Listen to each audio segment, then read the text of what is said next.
Good morning, everyone.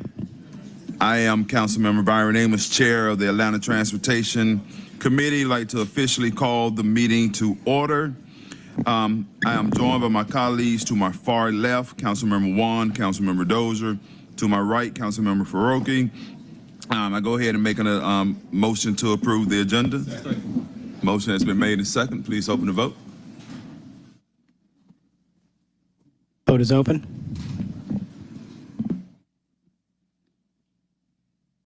Vote is closed. Agenda has been adopted. Make a motion to approve the minutes. Motion has been made and second. Please open the vote. Vote is open. Vote is closed. Minutes have been approved. Moves us to our public comment. We have 3 minutes. First up is Mr. Wayne Battle.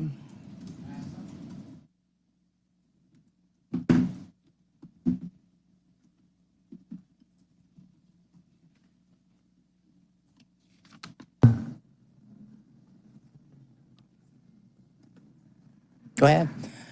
Hello, my name is Wayne Battle, and I work at Delaware North at the airport. My job is utility, which includes washing dishes, moving trash, busting tables, and making sure stores have their supplies. I'm here today to let you know that my union contract with Delaware North recently expired on July 31st of this year. My coworkers and I need a new contract with higher standards for our wages and benefits. The cost of living has gone up, and we are struggling to afford rent, food, and other basic necessities. From March to June of this year, 29% of DNC workers around the country filled out a survey about our lives. We are writing a report of the findings, and we'll share that with you as soon as it's available. But I would like to share a couple of key facts from the survey. Of the 788 workers that completed the survey in the past year, 50% said that they have been unable to afford rent, mortgage, and other housing costs. Over a quarter, 26%, report that they have struggled to afford food for themselves and their families. 22% said they have skipped meals to save money. This experience is supported by the National Low-Income Housing Coalition's annual report. Here in Atlanta, this organization shows that fair market rent has increased by 67% since 2019.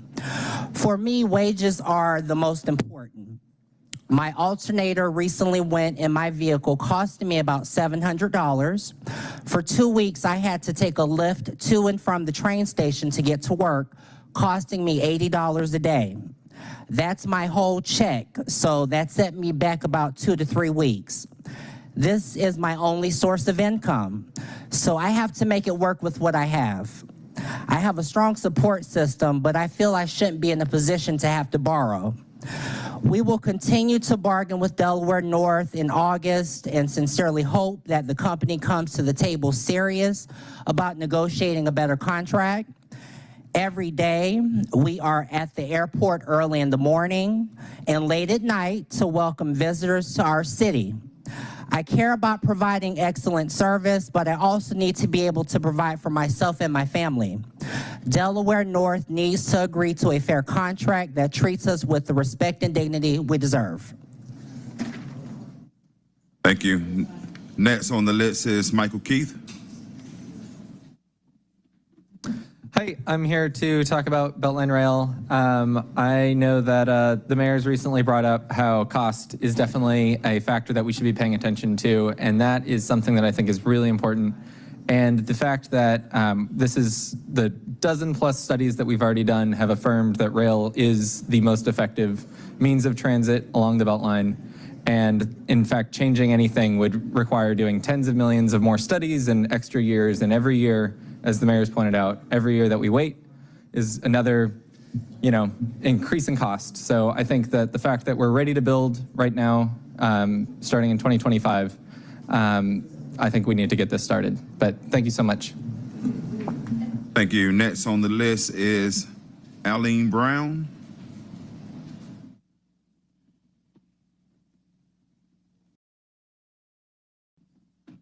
Good morning. I am Aline Brown. I am a resident of NPUS and have been a member of the Community Engagement Subcommittee for Fort McPherson since 2006. Well, since it was formulated, and involved with the project since 2006 as a community resident, concerned resident. The project at this point is, the documents are out for the development of regional impact for the TDJ Foundation portion of the development. Also out at this time is the proposal for the BRT, MARTA BRT, Bus Rapid Transit System. Along the Fort Mac mile on Campbellton Road is just 2 lanes. Campbellton Road is only 2 lanes at that segment. There is a 4-lane segment leaving the Oakland City Station coming up to what was the back gate of Fort Mac. Originally, the proposal was to take the BRT off from the Oakland City Station to the back gate with a passageway behind the housing and on the Fort Mac border line. There was a road that had been planned to be shared inside the gate. However, Tyler Perry built a fence down the center of it, so it made it impassable. However, there is still space to build a roadway to the back gate. That would take care of the 5 lanes needed for the BRT plus traffic, leaving traffic on Campbellton Road. However, from the back gate to Stanton, there is only 2 lanes. It would be very helpful if the DOT of the city and MARTA and the developers got together and planned a roadway, perhaps turning Campbellton Road into a boulevard. I have sent a picture for you to see of Campbellton Road and what I had proposed back in 2012 to make it into a boulevard, which at this point would help to have a lane for the BRT. I'm asking for your support in making the BRT and the project amenable for the community. Thank you. Councilmember Dozier. Thank you, Mr. Chair, and good to see you, Ms. Brown, as always. Just to follow up to what you said today in our conversation last week, yesterday at the Community Development and Human Services Committee, the Department of City Planning presented before this body. One of the speakers spoke specifically to the Campbellton Road corridor and the planning work that's been happening along there, and I brought up the point she just brought up today with the Department of City Planning, but that's just one more stakeholder that needs to be at that table, and so I know they're listening, but just so you know, I'm gonna follow up with both the Mayor's Office, with DCP, with I know ATL DOT is in the room, to make sure that we're all talking together, talking with MARTA, so that somebody's quarterbacking this sort of challenge that you've shared and has been shared before with the LRA. So we're going to make sure we at least everyone's in the room together talking, but want you to know we're actively following up. Is there anyone else I should talk with? Those are the ones, but Okay. one more comment though. I know when we talked last time, the portion of Campbellton that is where Fort McPherson sits is not in District 4, so I'll be sure that those council members are also included in that conversation. Understood. Thank you.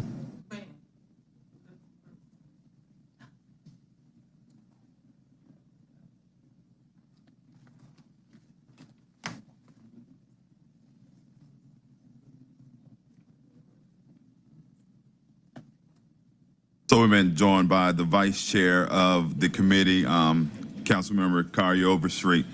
Next on our list is Mr. Michael Jones. I see that you have two people that have yield time to you, so you will have 9 minutes, sir. Thank you. Since June 26th, last time I came up here, I've been put on administrative leave from work. Immediately upon my return to the Department of Aviation, I was put on administrative leave by April Broaders and Christopher Jackman, the head of maintenance. Now,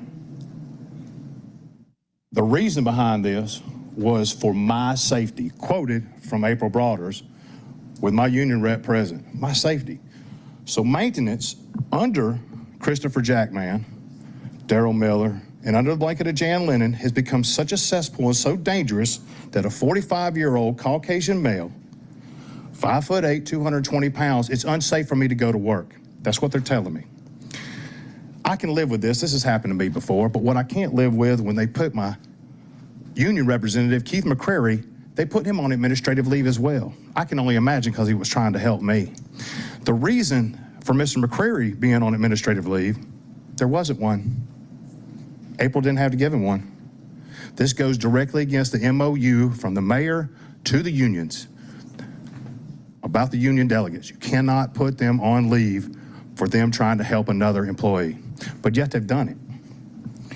And this is under the blanket of Jan Lennon, who in 2018, Jan, after I had reported the abuse and assault from then shift manager James Gray, who is now the assistant director, Jan terminated me in 2018. Jan is now the interim general manager airport. James Gray, assistant director. Michael Jones lost everything he ever had, everything he worked for. 2023, with the help of my attorney, James Rafford, I got my job back. With a piece of paper from a superior court judge, I was to be made whole again. April Broaders has yet to do that. Here we are a year later. Maintenance has gotten so bad, it has spilled over into other bureaus of the Department of Aviation. It has spilled over so bad that these folks in other bureaus contact myself and Mr. McCrary on a daily basis. Can you speak for us? Can you talk for us? Y'all have to go talk for yourselves. We can't do that. But if we do, Mr. Jones will be fired. They've already made an example of you. They've already made an example of Mr. McCrary. What do we do? If they're gonna come down and terminate us or try to terminate us, suspend us for coming down here and talking, what else do we do? Now, Jan's decision to terminate me in 2018 has now cost the taxpayers, the city, and the Department of Aviation hundreds of thousands of dollars in time and money. And it goes on to this day in litigation. I'm appalled at what's happening down there under her watch. She's costing taxpayers, the city, and the department money with her horrible decision-making. And April Broaders is carrying these out. Now, you heard April Broaders' name a long time ago coming from Dr. DeJuan Robinson, a private citizen. He talked about way before we got here. He's batting 1,000 with people that have been doing horrible and atrocious things down there in the Department of Aviation. Now that the other bureaus have got wind of us coming down here, and they're starting to get changes to be made every now and again. Not very quickly. But they figured they can't fire us. They can fire us one by one, but if we come down as a whole, they can't fire us all at the same time. We don't want that. We're trying to stop that. We're trying to get y'all to listen so that doesn't happen, because if the entire department comes down here, the airport stops. The FAA will stop it. Delta, AirTran, United, American, Southwest, they'll stop. They'll stop those flights. Nobody wants that. That would be an embarrassment and a black eye with the city of Atlanta. It seems that every time we turn around, there's a different way of punishing the employees for either coming down here or speaking up or trying to get more or trying to get better. Drive cam's one of them. Now, drive cams throughout the whole city, and what it is a camera. And if you have a problem in your car, well, the Department of Aviation will put you on a scale. So if you get too many numbers, you're terminated. We don't know the number. They'll just tell us. The problem with that is there's 30-plus take-home vehicles in just the Department of Aviation alone that are exempt from this. The only one to be exempt is supposed to be the mayor. But the Department of Aviation has 30-plus vehicles that are exempt. These are take-home vehicles. These are supposed to be taken from home to the job. We just drive around the airport, folks. And they're trying their best to terminate us for not putting our seatbelt on to try to get out of the way of a plane on the airfield. We still don't have the appropriate walkie-talkies, life-saving equipment like walkie-talkies to communicate on the airfield. Still don't have uniforms. So I gave you an example of Jan making a bad decision to fire me and me getting my job back 5 years later, of course, after losing everything. From 2012 to 2018, I operated a piece of equipment called a stripe hog. Now, what the stripe hog does, it takes paint and rubber off the runways and taxiways without doing damage, saving the airport millions of dollars. I was a subject matter expert from 2012 to 2018. After leaving in 2018, this machine did not run again until April of 2023. Now, the airport also bought another one. These machines are approximately $2 million a piece. One of them sitting down there right now in the Department of Aviation. Might as well be a paperweight because it can't run. The other one runs sometimes. The people that picked up this contract, Highlight, are making almost $7 million a year. When I came back in 2023, I talked to Jan, I talked to Christopher Jackman, Darrell Miller. Let me help the city. Let me help the Department of Aviation save some money. Pay me for my time. How about a raise since, I haven't been here 5 years. I should have got all this other stuff. Get out of my office and no is what I got. These are $1 million decisions that are being made to save for the Department of Aviation. This machine alone, both of them running at the same time could save millions. It seems like they don't care. The decision-making by Jan and April Broaders is atrocious. It's awful. The great Marcus Garvey once said, if you don't organize the people, the situation will. Situation, people. And we're only going to grow because it's gotten so bad down there. We ask this council to please open up an investigation in that department. Do an audit. Find out where our money went. We still don't know nothing about the 412. They allow us to have a little bit of money that we had already earned. We're not getting no retro pay from the 412. Why? You stopped it in 2021. 2024, where's the money? What happened to it? How'd all these high-paying jobs get funded? Ladies and gentlemen, we want you to hear and listen to what we're saying before things get even worse. It's bad down there. Send some investigators, somebody come down here and talk to us, figure it out. It's only getting worse. I'm still on administrative leave for my own safety. From who? From what? My entire summer is ruined because of their decisions, because of April Broaders. Why? I have to be at their beck and call on a 24-hour notice. Weekends, nights, at all times. Why? They still don't have an explanation why they put Mr. McCrary on administrative leave. Miss Watson right there, they terminated, had to give her a job back and pay her that back pay, costing more money to the Department of Aviation. How long are we gonna let this go on? How many times we had to come down here and beg and barter and plead with you guys? Please help us. We've already taken it to Human Resources. We've already taken it to Labor Relations. Sent grievances for days. We ain't seen not one answer yet. Councilman Wan, Councilman Dozer, Councilman Amos, Firoki, Ms. Overstreet, Councilman Overstreet. I haven't seen one. With that, thank you very much for listening. Thanks, sir.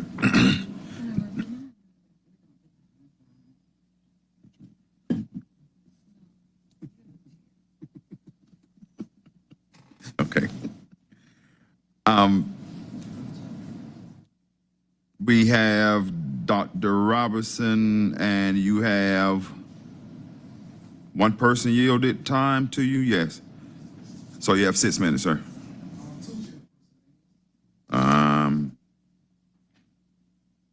Mr. Raymond I see him, yes. Christ, and then the young lady right here, what's your name, man? Ms. Brown from Unite Workers. Okay, she didn't note it there, but I hear verbally, so yes, 9 minutes. Down at the bottom.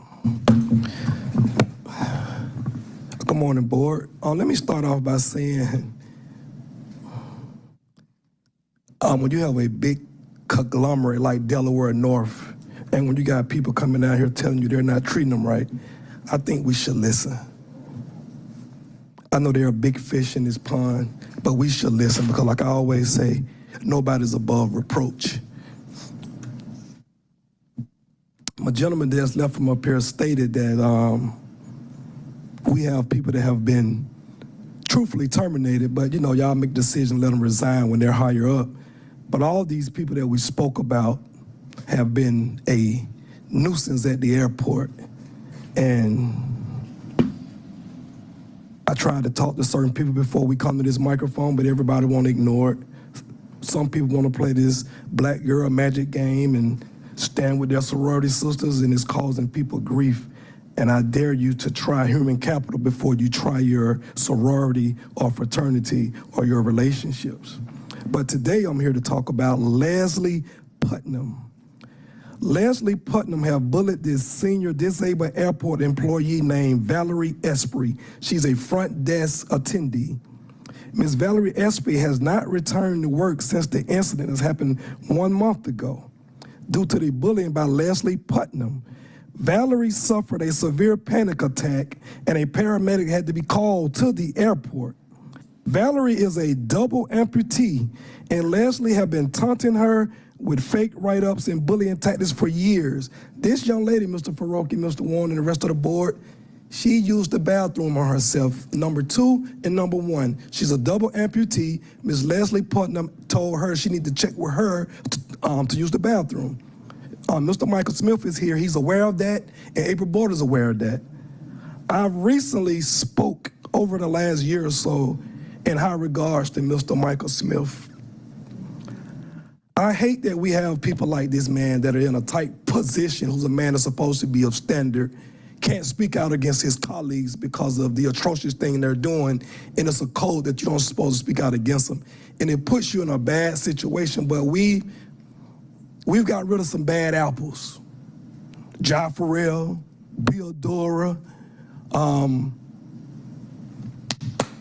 Tracy Harrison, that's fired yesterday, should have been fired 2 years ago.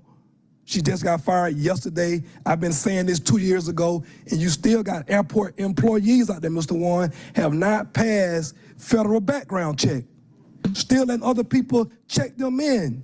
That's a danger.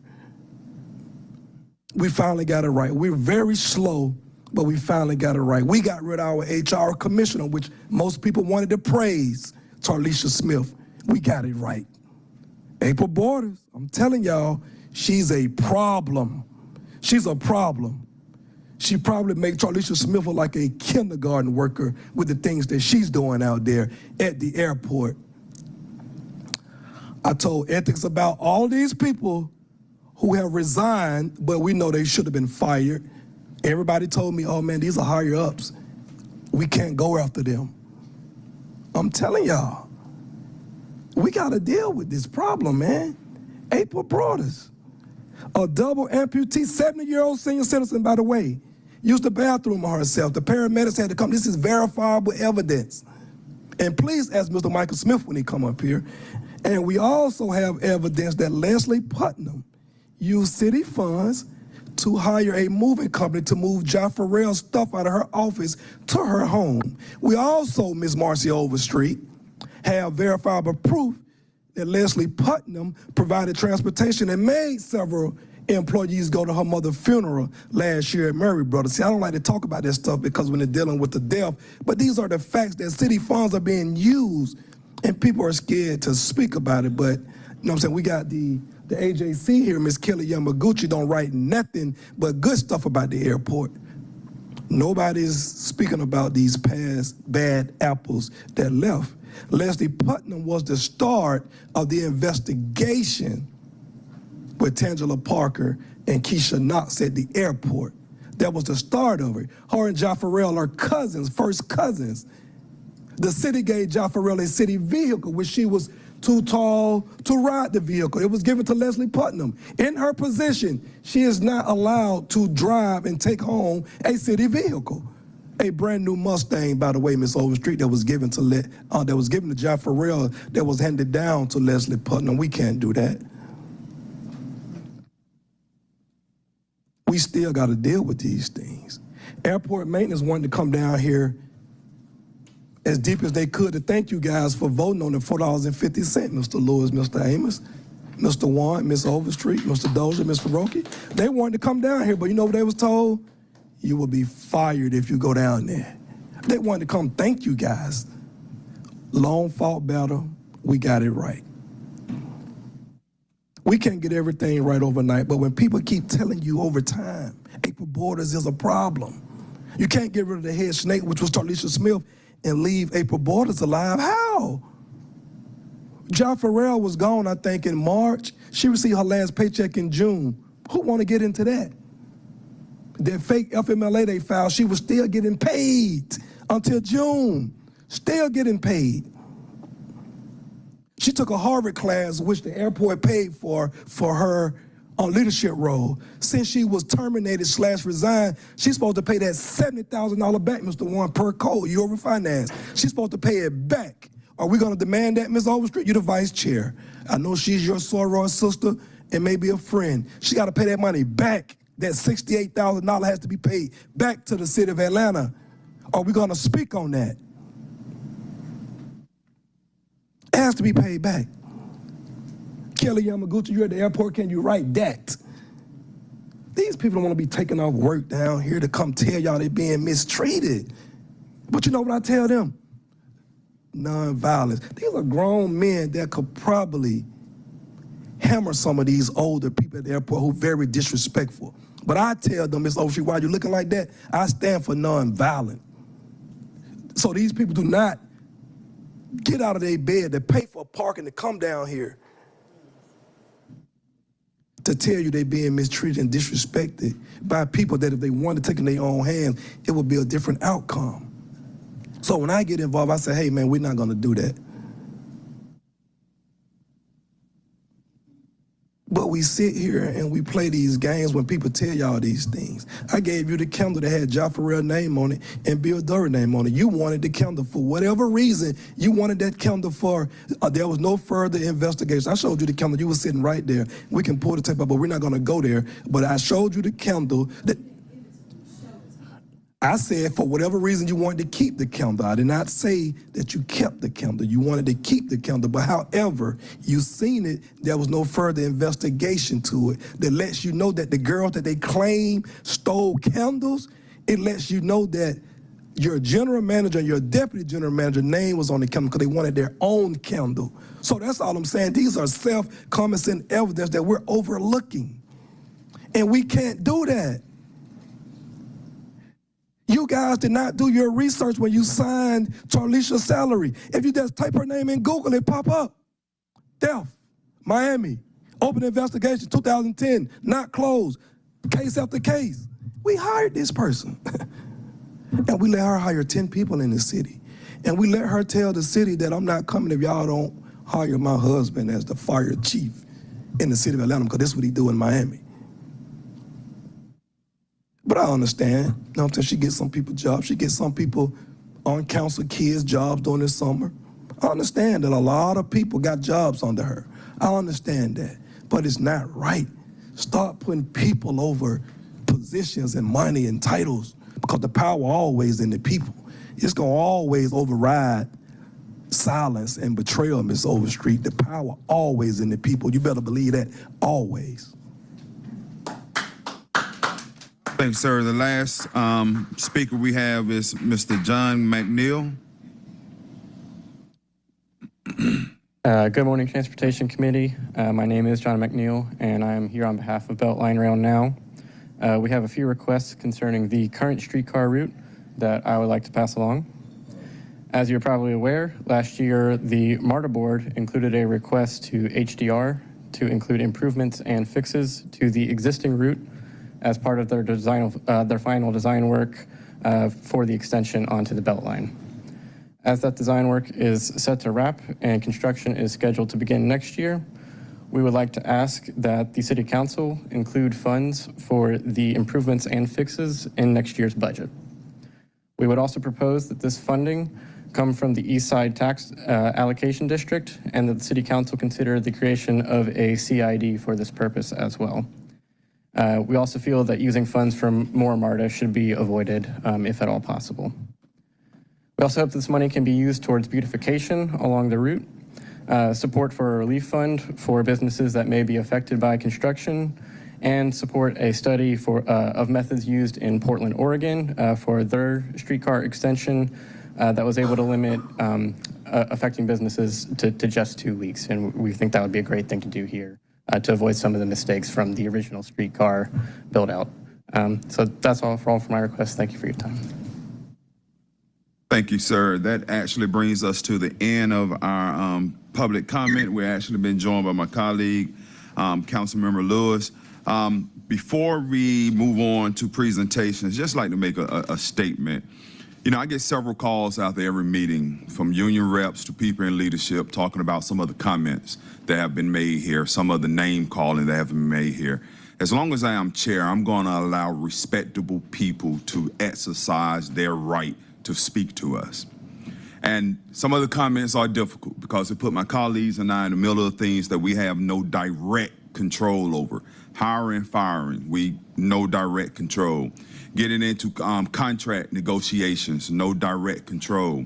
But we do realize we have oversight. We hear you, and we are watching. But to those that sit in leadership, to those who have direct control, this has to stop, period. Stop it before it, I'm not agreeing or supporting anyone. What I'm saying, stop it before it gets to us. And those that have the power to do so, please step up and do so. That's all that I ask. We're going to move forward. We got a jam-packed agenda. I don't know if any of my colleagues want to make a comment or anything. Okay. Our first presentation is our Department of Aviation quarterly report.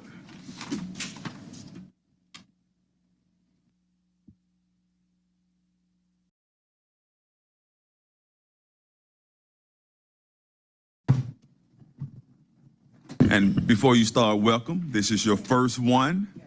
And it is as thick as usual, so feel free to. Okay, great. Thank you so much, Chairman. Thank you, councilmen, councilwomen. I greatly appreciate the opportunity to speak. Can I briefly just say one thing about a comment that was just made? Just want to get some clarification, because I truly understand, and you're right, I like to nip things in the bud as soon as we can, and we have to work on processes and things. Some things does not happen overnight. It does take time. So I just want you to say that we are actively working on some of the issues that we're having in maintenance diligently. So again, good morning. I'm Jan Lennon. I'm the interim aviation general manager at this time. This is day 45 for me, so we're getting there, and I greatly appreciate your time. In the next 15 minutes, 10 or 15 minutes, I just want to be able to give an opportunity to go over some of our matrix, some of our ongoing projects. With that being said, you can proceed with. With that being said, we want to know that our vision and our mission remains the same when we're talking about our people. Oh, if I have it? Oh, I'm sorry. Thank you. Our people are number one and very important to us, the purpose and our performance. Please know that every single day, at least since under my leadership, we're trying to do a full diagnosis of the entire airport and all of its operations, so therefore we can streamline and also be able to initiate things from the beginning. Our vision for the department enterprise itself is operational efficiency, customer service, and sustainability and innovation. These are key for us in order for us to make sure that we have passengers and employees have an excellent experience through the airport at all times. I am pleased to announce that our FAA Part 139 and TSA Transportation Security Regulation 1542, we are pleased to announce that we successfully completed those this year, March and April. We did not have any major discrepancies, and those minor items that were identified to us, there is a mitigation plan in place to resolve. So good job, team. Before we get into the quarterly, I would also like to talk about a few of our wonderful things. The airport continues to be busy, and we have to prepare. One thing that people don't really understand is that this is the only building in this state, probably in the country, that have 300,000 passengers or people in general in this one building every single day. Also, every 40 seconds within a 24-hour period, we have operations. A plane is moving from the gate out into their destination. In fact, most of our operations take place between 5 a.m. and 10 p.m. So we are coming back, and we're coming back strong from our pre-COVID numbers. Also, our success is our organizational structure. We are divided within 6 pillars. As you can see, administration with Michael Smith, commercial that is still vacant, that will be a nationwide search for that position. Brian Benefield, who is our CFO. We have interim DGM of operations, Gus Hudson, and infrastructure, Frank Rucker, and our new DGM position, which is Chris over technology. Our organizational strength. So we are still looking at what resources that is needed, manpower or equipment or other things here at the airport. But in this quarter, we have actually filled 730 positions. We have 167 vacancies. With those vacancies, we are evaluating those vacancies to determine how fast we can get those filled. Also, some of those can be repurposed, and also some of those positions we may assess to determine if they need to be abolished in the process in the future, because they actually do not fit our model anymore.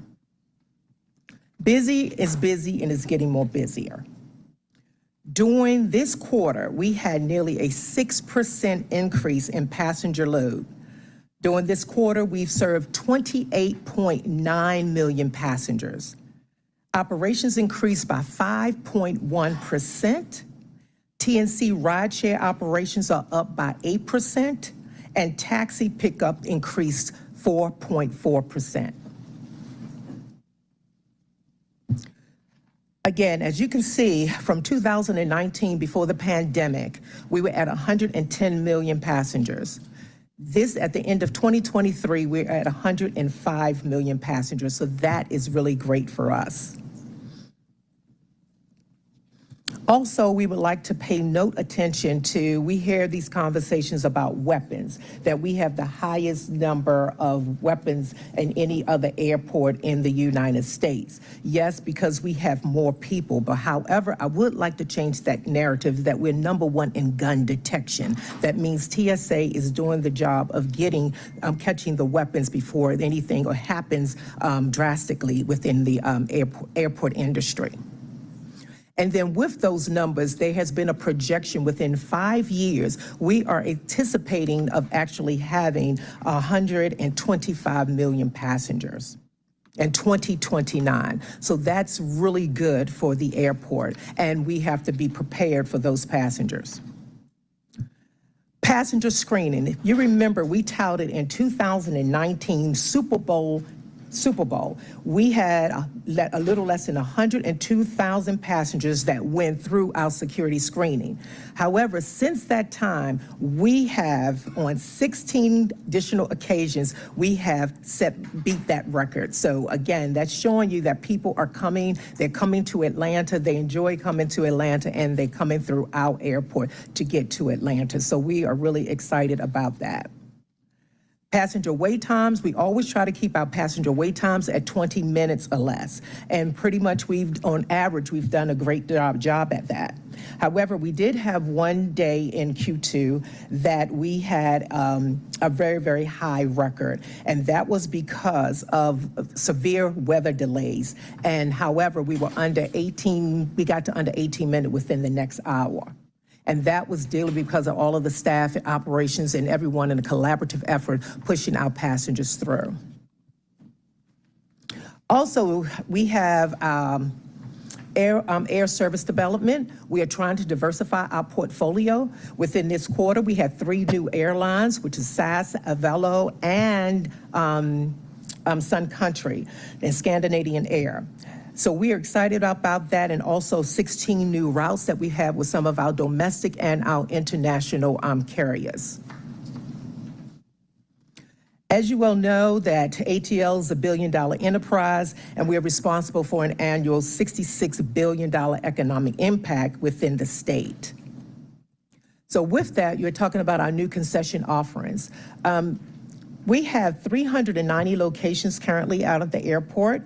And with that, there's a breakdown of 163 with food and beverage, 113 with retail, and 83 in service, and 31 vendors. So that is a lot to make sure that the passengers and the employees that we have there, we have ample enough offerings in order to service the people, the airport community.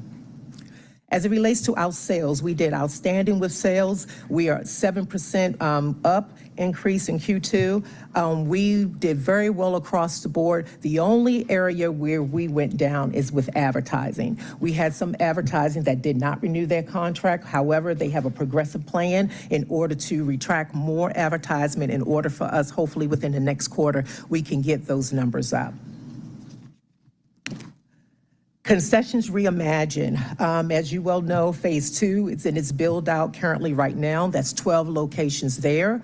Phase 3 is in solicitation currently. There was 4 packages with 38 locations. There's a breakdown of that with 2 hybrid, and then we also had 2 retail and then 2 hybrids of food and beverages. So we are really excited about some of the new things that are coming through the airport, new offerings that are coming through the airport for our passengers and our employees. Our financial strength, just wanted to let you know that, as you can see here, we are a little over $680 million in our revenue, and our operating expense was close to $382 million. ATL Next. You come to the airport, you see all the construction, and we're trying to manage through the construction. Concourse D, which everyone is aware of, that multi-billion-dollar capital improvement project, that is expected to be completed in the winter of 2029. Our Ramp 5 North Gate conversion is expected to be completed the fall of 2025. And our parking deck project going vertical, as you can see when you come to the airport, we expect for that to be completed winter 2026, and we would like that to be prepared before the FIFA World Games Cup. Our west curb improvements will be completed next year. So this is exciting times for the airport. As it relates to our diversity program here, we have $4.4 billion in approved invoices. 3.5 billion of that was spent with diverse firms. Here we are meeting to make sure that we continue upward when we are trying to provide opportunities to minority businesses and small businesses. At this particular time, we have a game plan and an action in place that we're trying to work toward, so therefore we can see this progress continuing out. We also want to address areas where we don't have, when we are talking about the airfield, when you're talking about building, where you don't have small businesses actively involved. We have to find ways to open that door so they can get those opportunities as well. Public safety and security. Here we have, as you can see, we had over 9,000 calls in our 911 center. Here again, firearm checkpoints, we were at 127.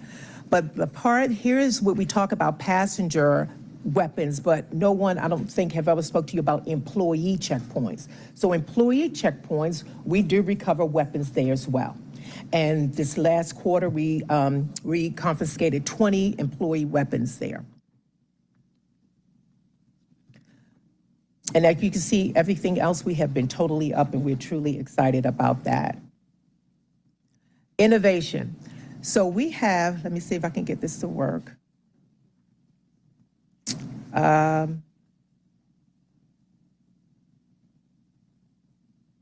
we go. Wait a minute.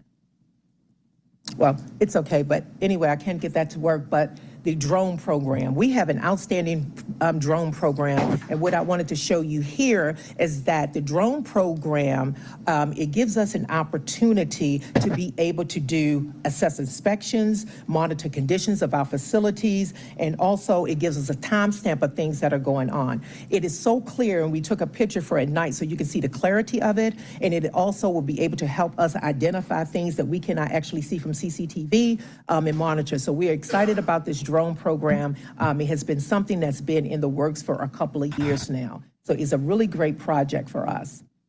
Insider threat. So the insider threat program is, as you well know, a person that works within your organization. If there is something going on, it can happen because they're on the inside, they know the operations, they can do so much more damage before you even know it because they have inside information. So this area we have been growing very well. We started back in 2015. So let me just point out a couple of things about the insider threat.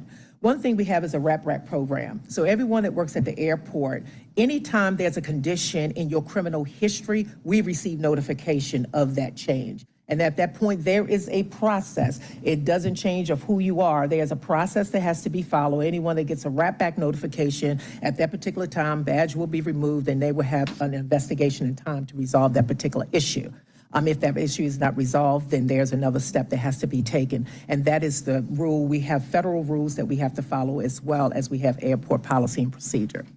We have a nationwide employee database. There's incidents that happen in the airport that is actually dealt on a local level. There's actually no crime. There could be theft. There can be really egregious behavior. So that information is provided to us after an investigation is done. This information is provided to a nationwide database. So anytime you're hiring someone, we can look into the nationwide database to determine if this person worked at another airport and had some issues that we weren't aware about because it wasn't a criminal history. And that will give us a better idea to determine if that person is suitable for the airport environment. And this is a this is through the federal program that is there. Community engagement. We have hosted plenty of engagements in the community here. We have hosted the Delegation of International Affairs with Jonesboro Middle High School Aviation program that they had. We did an aviation day with them. Also, we had a community hiring event at Mays High School, and then we did our annual popular Flint River cleanup, and that was truly good to get the community involved with the airport and also understand things about the airport. So we were always excited about being in the community. Upcoming conferences, we have the ACI Customer Experience Global Summit next month, also the AAAE 97th Annual Conference and Expo, and we'll also be hosting Smart Airports Conference, and that will be next summer. So we have a lot going on. The upcoming events that we have is AMAX, and that is the Airport Minority Advisory Council, who actually now have a chapter here in Atlanta that was just chartered a couple of weeks ago. They will be hosting She Soars, an inaugural summit as it's curated for women in aviation, including the mid and upper management professionals. So we are excited about that. We have the Mayor's 5K. That is October the 5th. That has already been advertised, so we want people to register and join us on the 5th runway with the mayor. And then our last event, or the big event that we have coming up, is the Centennial. The airport will be celebrating 100 years next year, and we actually have two dates. We have in 1925, you had the signing of the legislation, and in 1926, that was the first commercial flight. So it will be starting January the 1st. It will be an 8-month process of getting everyone in the community to understand the airport, know about the airport, and get actively involved with the airport. So we are truly excited about that. And at that point, that concludes the quarterly, and thank you so very much. I appreciate your time. Thank you, ma'am. I know I see people lining up to speak. First, we have Councilmember Dozier. Aye. Thank you, Mr. Chair, and thank you, Ms. Landon. Thank you for the presentation. Thank you.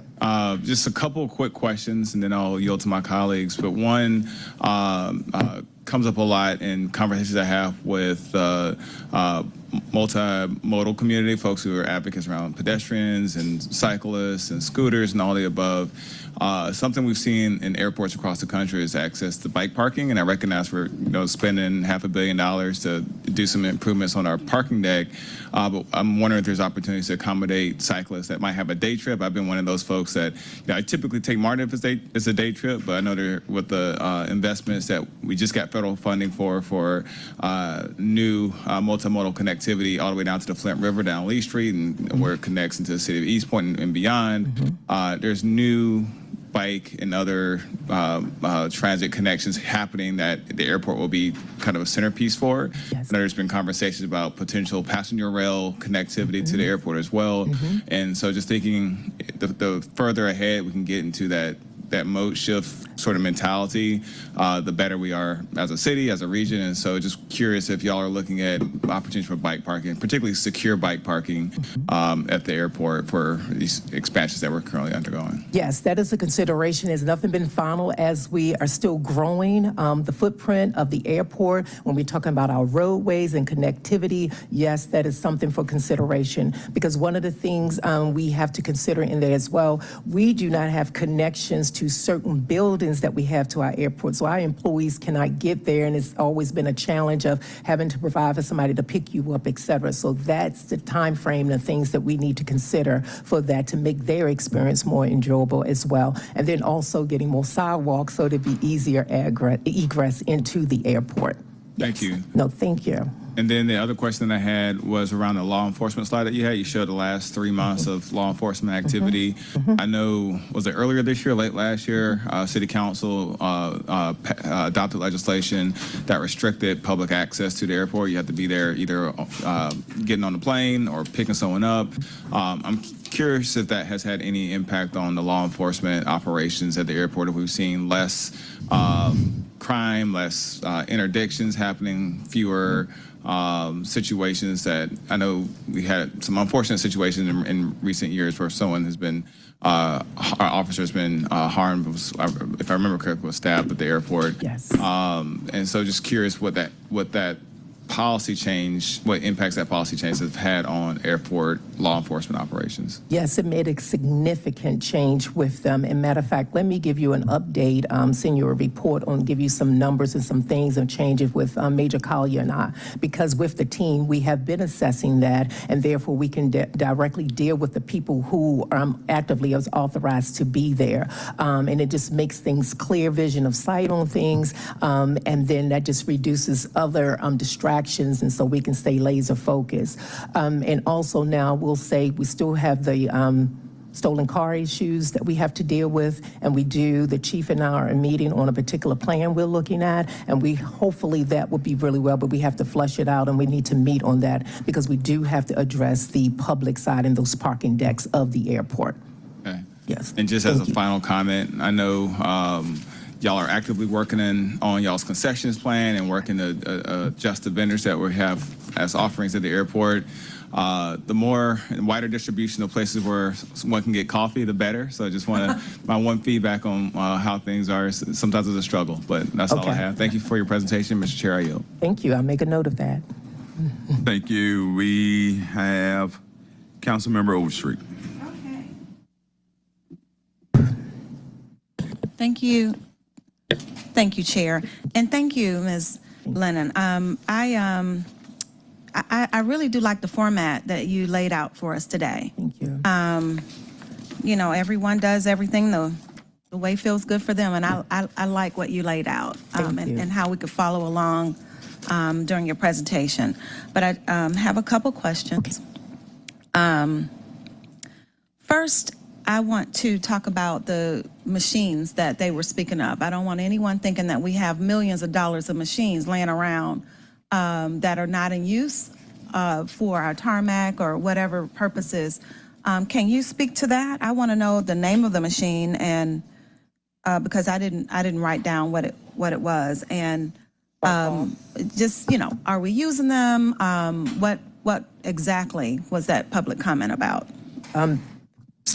Councilwoman Overstreet, I made a notation of that specifically myself. Okay. And please give me an opportunity because I need to find out, because when I do hear things, I want you to know that I am going to research it and I am going to find out and get the facts of it with situation, and I will definitely come back and let you know because I'm curious to know this as well. Same. I mean, I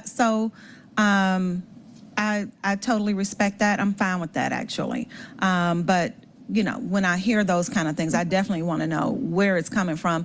And a lot of times it's not exactly correct, but a lot of times it's spot on. So I just wanted to know more about that. And if it's spot on, we will definitely correct it and we will get to the bottom of it and put a mitigation strategy for it to stop. You know, if it's something else that we're not doing, I don't know what that is, but we will definitely find out. The interim Deputy General Manager of Operations who's overseeing, Gus Hudson, he is here. So that would be a task for him to give me a report on. Okay, does he know anything about what they were speaking about? Maybe he has some insight for us today. He just got into the position himself. Oh, him too. Okay. Yes, and I don't have, So we're just all brand new. I understand. but I Okay. would definitely get it back to you. Thank you. Thank you. Also, I'm on slide 9. It's the one with the vacant commercial executive position that's available. Yes. I have over the years expressed how important it is to me to make sure that we have a great experience as we navigate our airport that's so award-winning. I just want to make sure that we are doing that on all levels and in every aspect. So if you can, let them know that Councilmember Overstreet would like for the experience between the international concourse or terminal and the domestic terminal at the end of an international flight to be a little more of a good experience. I think that really is our Achilles heel. And if we have something that will make our airport the absolute best, that is it. I envision a dedicated lane or pathway. It could even be innovative by means of PRT, you know, personal rapid transit, or the slate is clear. The sky is the limit.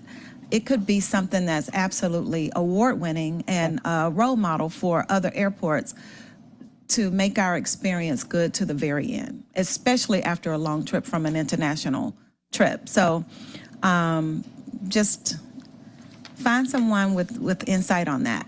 Duly noted. Okay. And other than that, I just want to, so I'll circle back with you about my first question, you know, to get that information. And thank you for your presentation. No, thank you so very much. right. I appreciate it. Thank you. Our next speaker will be Councilmember Faroki. Thank you, Mr. Chair. Thank you, Ms. Lennon. On slide 14, the continued passenger growth, you have 20 some odd years of passenger growth at 1.8%. But this consultant says 24 to 2029 will be a nearly 3% rate of passenger growth. Why does the consultant think that? One of the things there, again, and this is excluding any megatrends, anything absurd that could actually happen. I don't have the full report. We just read the report for this information, but they are the projection, and we actually have a projection all the way up, I believe it's for 20 years as far as where we expect to be. And so that was based off of the numbers that we have, where we're projecting from the COVID numbers, the things they were offering, some of the new flights that are coming on, people that are traveling, enhancing international travel. All of those things were a factor in a forecasting what we should possibly look like, and then staying a little bit modest there of that 125. And to your knowledge, if you have such knowledge, does that rate of growth comport with what other major hub airports in the country are expecting? Do I know? No, I do not know. I do not have that in front of me, but I can get that information for you. Can we get a copy of this consultant's Sure. report? Okay. Thank you. Following up on Councilmember Dozier's first line of questioning on bike parking, I had a couple conversations with your predecessor about this, and he indicated to me that the new south parking deck, when it's complete, will have bike parking in it. I don't know if it'll be secure or not, but there'll be bike parking in it. Your response to Councilmember Dozier didn't have that certainty. I'm curious if something's gotten lost in translation here. Will the new parking deck have bicycle parking available for folks Yes. who Where's bike in Frank? through MARTA or otherwise? Frank, that is accurate, right? The parking? Yeah, because, right. So let us give you the confirmation on that. Okay. Because I know it was a consideration of it being there, and there's been some changes, and these are the things that we're having meetings on to discuss our current projects, where they are, what is included.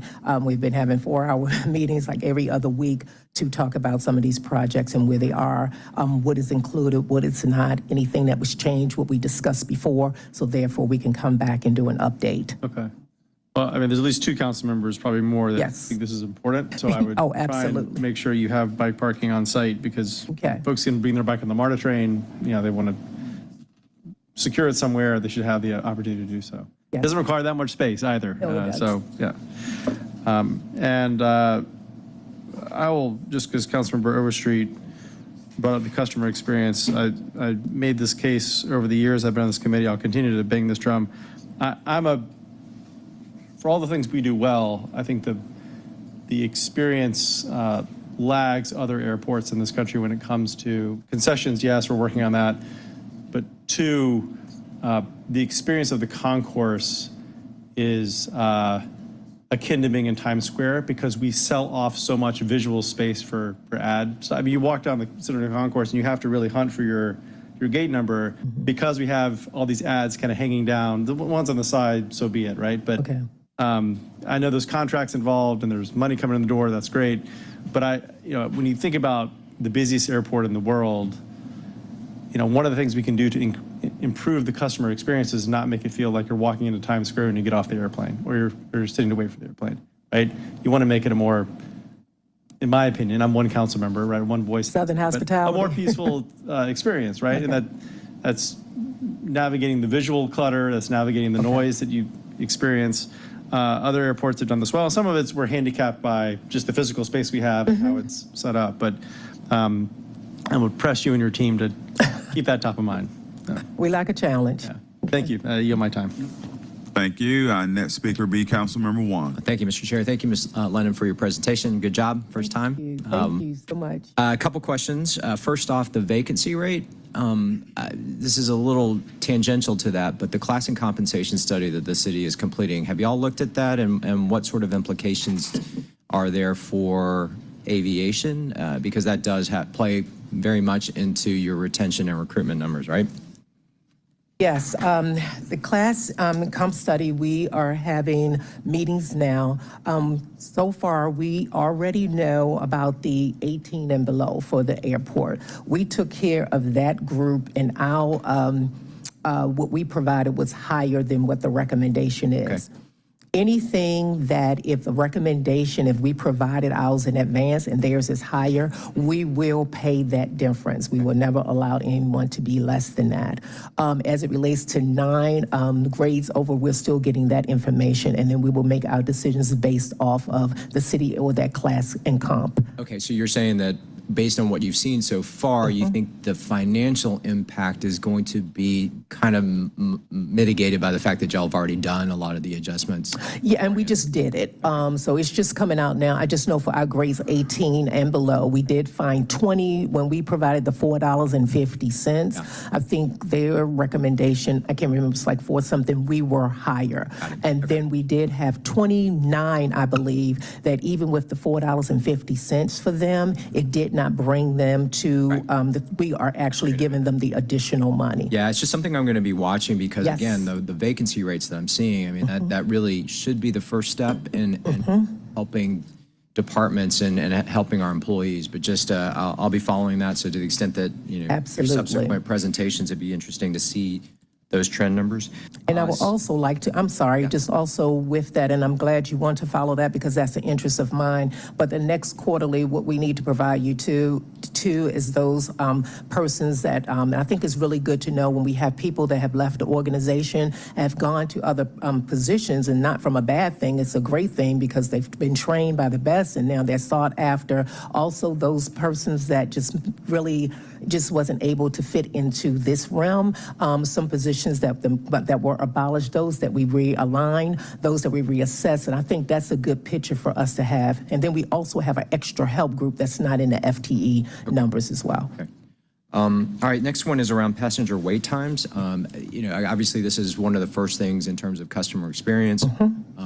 I'm curious, and I appreciate the numbers, they look good, but how would you categorize or describe our relationships with some of the expedited security, think like Clear and Global Entry and all that, because they also can help or be a pressure valve for some of this throughput. So I'm curious, do we feel good about it? Or do we see opportunities coming forward in the next 12 months? Where are we with that?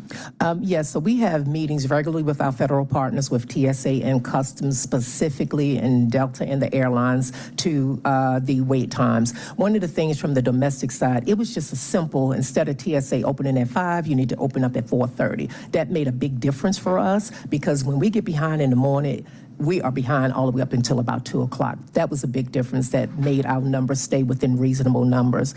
As it relates to Customs, Customs have a different criteria of wait time number that the federal government has set, but working with our port director, he works very closely with us, provide us with wait times numbers and where are things that we can help to reduce those numbers, and he provides those. Yeah, I just don't want us to lose sight of the fact that, again, operations like Clear or Global Entry help with that as well, and just yes, and it does enhance the customer experience. And the last, just an observation, I would ask next time on financial strength. I mean, it's great to have these 2 static numbers, but I don't feel like they paint the picture of how we're doing. Okay. Even if it's just providing a little more detail from quarter to quarter, and you don't even have to dive into it. Those like me that like to look at the numbers, I'll look at them. If I have a question, I'll ask. But absolutely, thank you, Mr. Chair. I yield.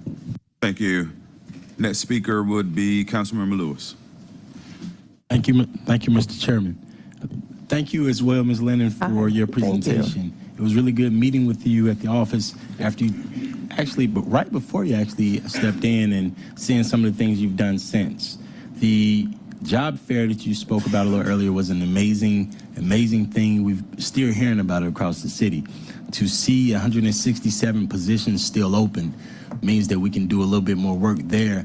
I think I've already presented an idea to you that we can do in District 12 that was similar to the previous job fair to help fill the 167 positions. Another thing I want to ask, closely aligned to job fairs and around that, is who determines how many TSA workers we have in the airport? at one point? That is TSA, the federal government. So that's their headquarters based off of. Now, we do have influence. We have been able to influence and get more TSA officers assigned to our airport because the calculation that they were using was incorrect for Hartsfield-Jackson. They had to calculate us for 3 checkpoints and not 1. So that's how we were able to get more. I'm also challenging them to actually bring their training center here and move it to Atlanta versus Savannah. So therefore, we will have those immediate resources at the airport as well. And I think we're on the same lines. I think their calculation is still incorrect with how many people we have coming into the airport, because there are times in which we just the eyeball test, right? We have people in line, but we have aisles closed. Lines are long, aisles are closed, lanes are closed where TSA workers should be working. So I would like for you to look at times in which we have, like in the morning, we have lanes closed where TSA workers should be working, but the lines are packed. So the city of Atlanta has grown, our airport is used. Thankfully, people drive from Savannah, Augusta to get to our airports in the morning. So have them recalculate how many people they have at our airport based on the eyeball test, right? So we got the cameras that see that.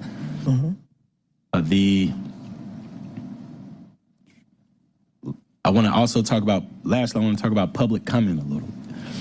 The name Leslie Putnam came up, and a 70-year-old and a teenager in the city of Atlanta, or she may be the teenager in the city of Atlanta. I would like to talk to you offline or talk to someone offline so I can know exactly about that case and know how can we alleviate situations like this from happening at our airport. And I'm thankful to our chair for allowing us to hear the full story. Another thing I want to talk about in the public comment I heard was Tracy Harrison. That's a person that I came and I rode in the car with you, and I was told this is my direct contact to who's over the place where the taxi drivers are. And so to hear today, this is a person I rode around in the car with, to hear today in public comment that she was let go yesterday. Is that true? I mean, I don't know. He resigned. Okay. So to hear that today in public comment, when Mr. Robinson, Dr. Robinson comes in here and he says some stuff, and it's true. A lot of it is true. I mean, so I just want to say that we need this public comment. Thank you so much, Chair, for allowing us to hear it all. Thank you again. Thank you. Thank you. I think that's it. Ms. Lennon, thank you. Thank you, and I appreciate the opportunity, and I will follow back up with you with your questions. Please do, and please make sure we include Mr. Overton in your communications, because I know he keeps track of everything we ask, so he can check it off the list. No question, just a comment. Looking at your team you have built out, some have been in place for a while, some is new. Congratulations, Mr. Hudson. If you do the operations, what you've been able to do all these years at C4, I know you will be fine. You guys been there. I know you said you'll get back to us with a lot of stuff. I know a lot of stuff is new, a lot of questions, but thank you. I do believe you will get back and follow your word. I also know you will be paying special attention to all the things that popped up, because like you say, you don't like stuff to linger. You deal with it head on, and that's what I definitely appreciate about you. So, and I appreciate you giving me that opportunity, because I always say it's 2 sides of a story. Just give us an opportunity to research it and get the information back to you, and I would greatly appreciate that. Thank you, ma'am. Thank you. And we need you back at the airport. Okay. Right. Thank you. The next thing on the agenda, we actually have an e-bike rebate program. Just a quick summary of what has been happening since we proved that you should have that in your handout. So we'll just accept that. So that moves us to our consent agenda.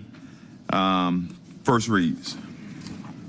Item number 1, 24-01440, an ordinance by Transportation Committee authorizing the mayor or his designee on behalf of the city of Atlanta to execute a quitclaim deed to the College Park Business and Industrial Development Authority to convey a tax parcel with ID number listed herein, located on Red Wine Road, College Park, Georgia, to execute a quitclaim deed to the College Park Business and Industrial Development Authority to convey tax parcels with the ID numbers listed herein, located on the south side of Harvard Avenue in College Park, Georgia, for the purposes of consummating the transactions authorized by Ordinance 120055 and for other purposes.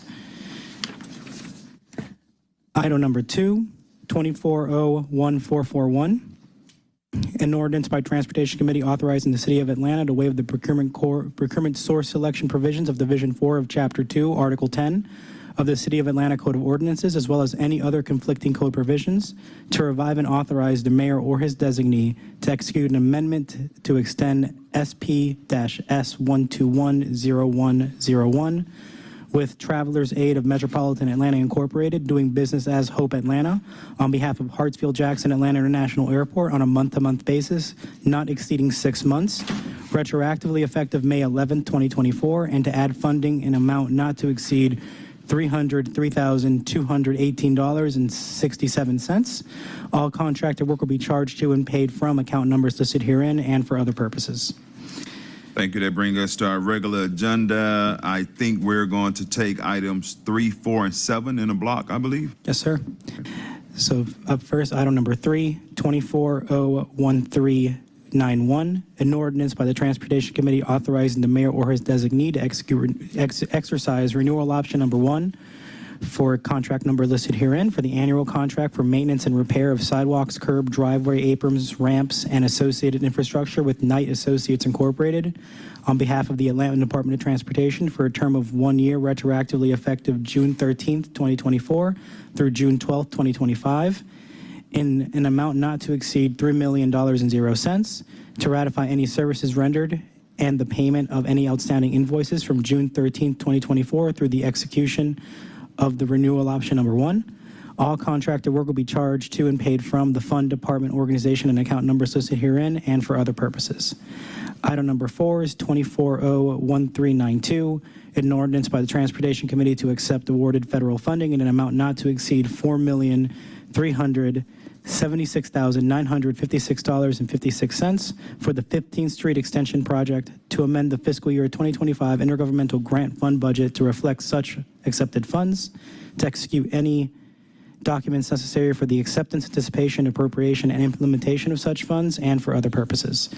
And item number 7 is an ordinance by Councilmember Matt Westmoreland and Mary Norwood to allow the sidewalk waiver payment in the amount of $14,746.68 to be deposited into District 8 Sidewalk Trust Fund for SD-22-020 for 465 Hillside Drive Northwest and for other purposes. Thank you. Motion to approve items 3, 4, and 7. I will second. Okay, so motion has been made and second. Going into discussion, we have Councilmember Hillis. Thank you, Chair Amos. I have questions on 2 of these items. They're just general questions. On item 3, regarding the $3 million in allocation for more sidewalk ADA repairs, just want to ensure that this $3 million will be used equally around the city. If you may recall, the prior COO stated that a lot of DOT's resources will be focused on downtown, given the World Cup, which is not until a little under 2 years away from now. And I stated that people coming here for the World Cup are going to come from all over. And we are also under a ADA consent decree because of the conditions of our sidewalks and ADA ramps.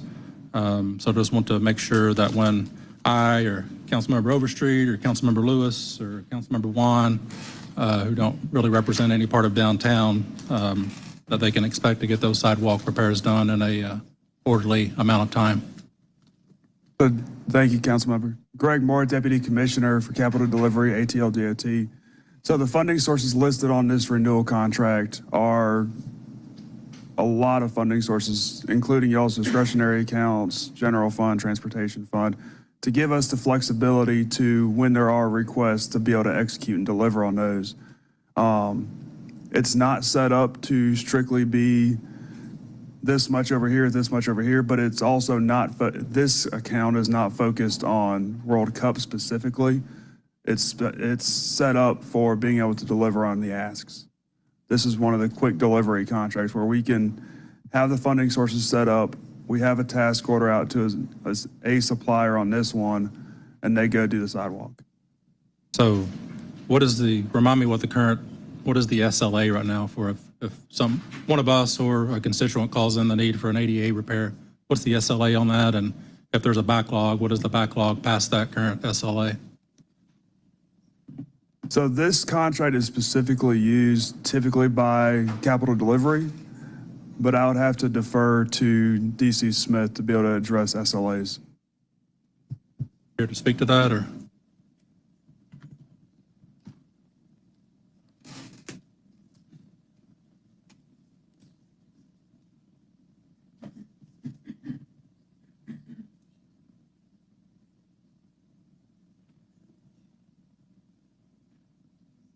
Hey, good morning, Council. Deputy Commissioner Alan Smith, ATL DOT Maintenance. Just for clarification again, Councilmember Hillis, I didn't catch the question. Could you repeat it, please? So regarding this additional money for sidewalk and ADA repairs, what is the current, or what is the SLA for those repairs if us or one of our constituents calls in, this ADA ramp needs to be repaired, the sidewalk needs to be repaired? What's the SLA? And if we are currently not achieving an SLA, what is the current backlog that we can expect if we need and call in a sidewalk or ADA repair? Sure. So the current SLA goal, once someone reports an issue through our 311 system and it's been actually vetted by our inspection team, is 30 days. Right now, we aren't meeting that SLA. We have quite a backlog. As you know, the sidewalk ordinance states that the city only has so much responsibility in regards to funding as to how many sidewalks we can repair per year. Right now, we're going through that exercise with the capital delivery team and actually prioritizing the critical and high priority locations and corridors that will be taken care of by the capital delivery funding mechanism. And that exercise is part of us honoring the consent decree? The Yes. prioritization of Yes. those repairs? Yes. I believe that's all I have for that one. I do also have a question that I have raised before, and I'm not criticizing specifically this legislation of that Councilmember Westmoreland introduced for Councilmember Norwood, but I don't believe the length of the sidewalk waiver is in here, and I haven't looking at the parcel number to obtain that, but we charge a specific amount for each foot of sidewalk someone waives. But in my experience, that comes nowhere even close to what the city would pay to have that sidewalk built elsewhere. Now, I can go, if I need a sidewalk and hire someone, I may very well be able to pay, it may be, the $14,000 quote may be to me, but it's probably even more than that. But it's certainly more to the city of Atlanta, and really that's the case for any local or state government. So when is the last time, number one, what is the cost per foot of this waiver? What is it costing the city? As I said, I anticipate it's a whole lot more than that. And when is the last time this fee per foot has been updated? I, Lenore Bromberg, Deputy Commissioner of Engineering with ATL DOT, and I'm going to have to get back with you on the specific numbers, but I actually have been having a conversation with my staff about this very thing.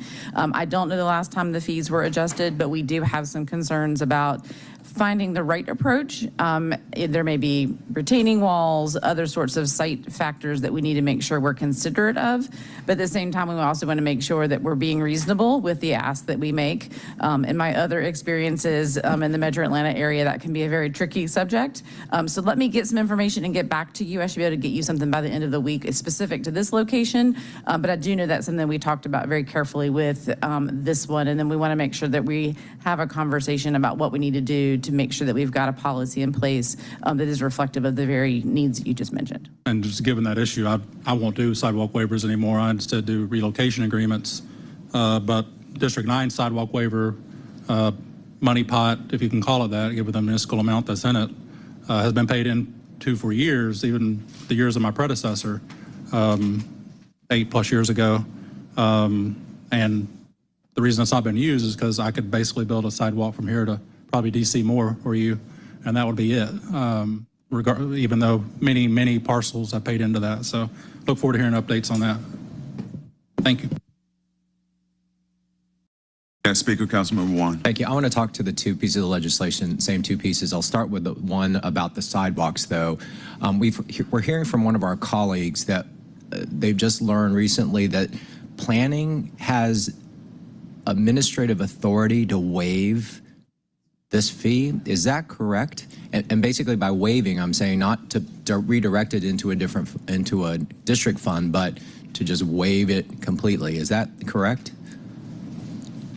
Not personally familiar with that, so I will add that to my list of things. I've not personally heard that, but we will look at the code and see if that is allowed. I have not seen it in my review of the code, but I can certainly take a look at that. All right, because I think all of us would be very interested to know about that since we're short-resourced in terms of being able to fund sidewalks, not even touching what Councilmember Hillis is saying about whether the rates are correct. But if a different department is not consulting with transportation and saying you don't have to worry about it, then we got a bigger problem. So if you could let us know, that would be great. And then I want to go back to the $3 million piece. I'm looking at the legislation, and I don't know if y'all realize this, but the funding sources are all of our district council pieces of the bond. And there are no dollar amounts put. And so going back to Councilmember Hillis's question, how do I know that y'all aren't taking money from my district funds to pay for someone else's area? Or is that at least a check and balance? I know that, y'all can't do it. I kind of need to know that before I'm in a position to support this, because if there is not that safeguard, I'm not interested. So I can tell you that before your discretionary dollars are spent, that will be confirmed with you, most likely by myself. Don't just go spend dollars. The reason that all of your accounts are listed there is so that for us to add an account, not having to come back here and add the account later on. So then if you come to us wanting a sidewalk down Cheshire Bridge Road and we don't have your account, then we're delaying the delivery of that sidewalk by having to come back, add your account, then go back, modify the contract.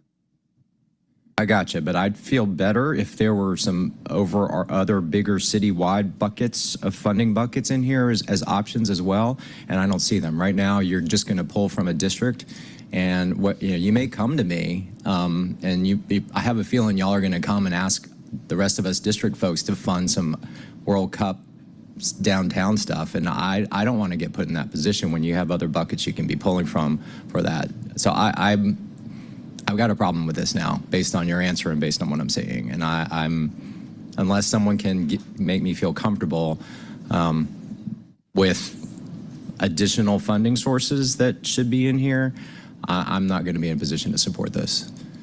See, because from a perspective of delivery, I can tell you that I may have a citywide sidewalk repair bucket through Moving Land Forward, but all those locations are specified.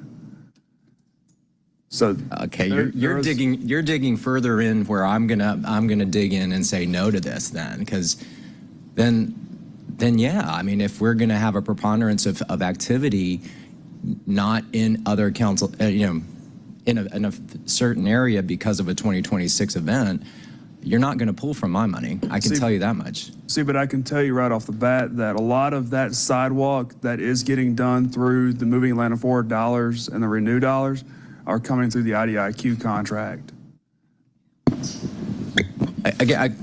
I'm just looking at the legislation that's before me, and all I'm seeing is that we're authorizing $3 million to get pulled from each one of our district accounts. I hear all this other stuff, but all you're asking me to do is vote on this today, and I have to go on what I see and what I'm hearing. If I may, Councilman Lenore Bromberg, Deputy Commissioner of Engineering, just to clarify, this is a renewal, and so it is a renewal that's extending the contract and adding the funding sources. So the existing contract already includes use of transportation fund, general fund, that remains in place. So those funding sources stay. And then we're adding the council discretionary funds and the other ones to that list. So it's not just discretionary dollars. And I personally have that because we have projects that we have ongoing and that we're doing that we use transportation fund, not discretionary dollars. So the contract does include those.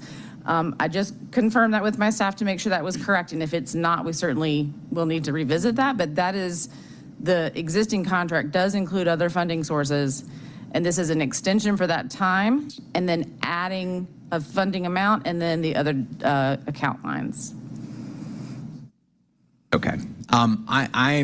Colleagues, I mean, I don't know if other district council members are as uncomfortable with this as I am, but I almost would want to amend this to actually explicitly state that you've got to come back to us and authorize each one, the district council member for their bucket of money.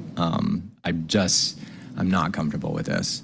And so, Mr. Chair, I know that y'all wanted to take all three of this together, but I would ask that this one be pulled out, and I'm willing to support this on condition of a substitute on Monday that includes that provision, just as an added safeguard for us. Well, I mean, listening, I am going to withdraw my motion so we can take it separately instead of taking it as a block. So when we get to that point, all right. I will.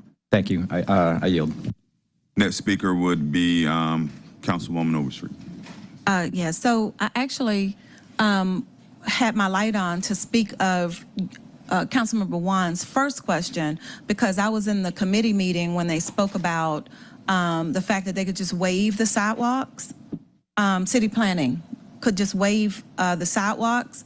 So I'm another one that really needs to know those details, because I'm in an area that I don't waive sidewalks. I don't. Even if the developer is saying that it's only going to be this much and there are no sidewalks on the left or the right of it, or the east or the west or whatever, I'm like, that's fine. Put your little piece there. That'll be great for me, because we have, as a city, gone through and put little pieces of ADA that lead to nowhere. Like, they're just sitting there by themselves, and eventually all of those things that are sitting there by themselves, it'll be filled in. But to not put them in at all is just not an option for me. So I don't want to be approving any waivers for sidewalks. You can also pull tapes over the last 7 years where I've spoken about the fact that our compensation from a developer for what it would take, for them to have it waived, and what it would take for us to develop the sidewalk ourselves in the future, it's just like 10%. It's not even 50%. It's 10%. And we've done nothing to change that metric at all. And so I'm always going to be a no on waiving sidewalks until we do better in compensation for allowing a waiver. Okay? I just want to be on the record for that again. It's probably, I don't know, my 5th time saying that, but yeah, no to waiving sidewalks, no matter the size. Have the developer put the sidewalks in, even if there are no sidewalks anywhere near the development. And, I support you, Councilmember Wan, on the paper. We can just hold it for now until we find out more details about where this is coming from. I know for sure that District 11 has no festivities or anything planned for World Cup. While I do support our general funds and our budget and fundraising to support our World Cup, I want to showcase Atlanta. I want to be clear about that. I definitely don't want to use, though, my resident District 11 funds to fix sidewalks throughout the whole city. But when I need sidewalks myself, like on every street, especially Harbin, I'm gonna add that today. But literally, I don't want to. I was driving down. The reason that came up is because I was driving down there and I saw 3 families with just in the middle of the street almost, because it's so narrow. But all of that's to say is sidewalks are a hot commodity in the city of Atlanta, and we need to know for sure exactly where our funds are going to be placed. And this is a little vague. I'm looking through it. It's a little vague. And, you know, we need just clarity, and we certainly want to have oversight of where our discretionary funds are being used as a council member. I yield. Thank you. Next, we have Councilmember Hillis. Yeah, just two quick things on the either substitute or amendment that Councilmember Juan mentioned. What amended today, or if you all want to work with law to get a make sure all the T's are crossed and I's are dotted, I think it would be solved by just moving down section 5, 6, and 7, and then having a new section 5 that just states that, you know, all the council district specific accounts shall require written authorization from the council member to be utilized. The sections in the legislation, there would be a new section 5, and the rest of the sections would be renumbered, because that would put it right under the accounting streams. And then just touching on the other point that Councilmember Juan brought up about these waivers that DCP has been granting, like, you know, DCP going wild with our sidewalk waivers. I've experienced that firsthand. I believe they've done one for a Starbucks in my district where they have left a tiny little 4-foot sidewalk in front of probably what'll be one of the most utilized properties on that corner.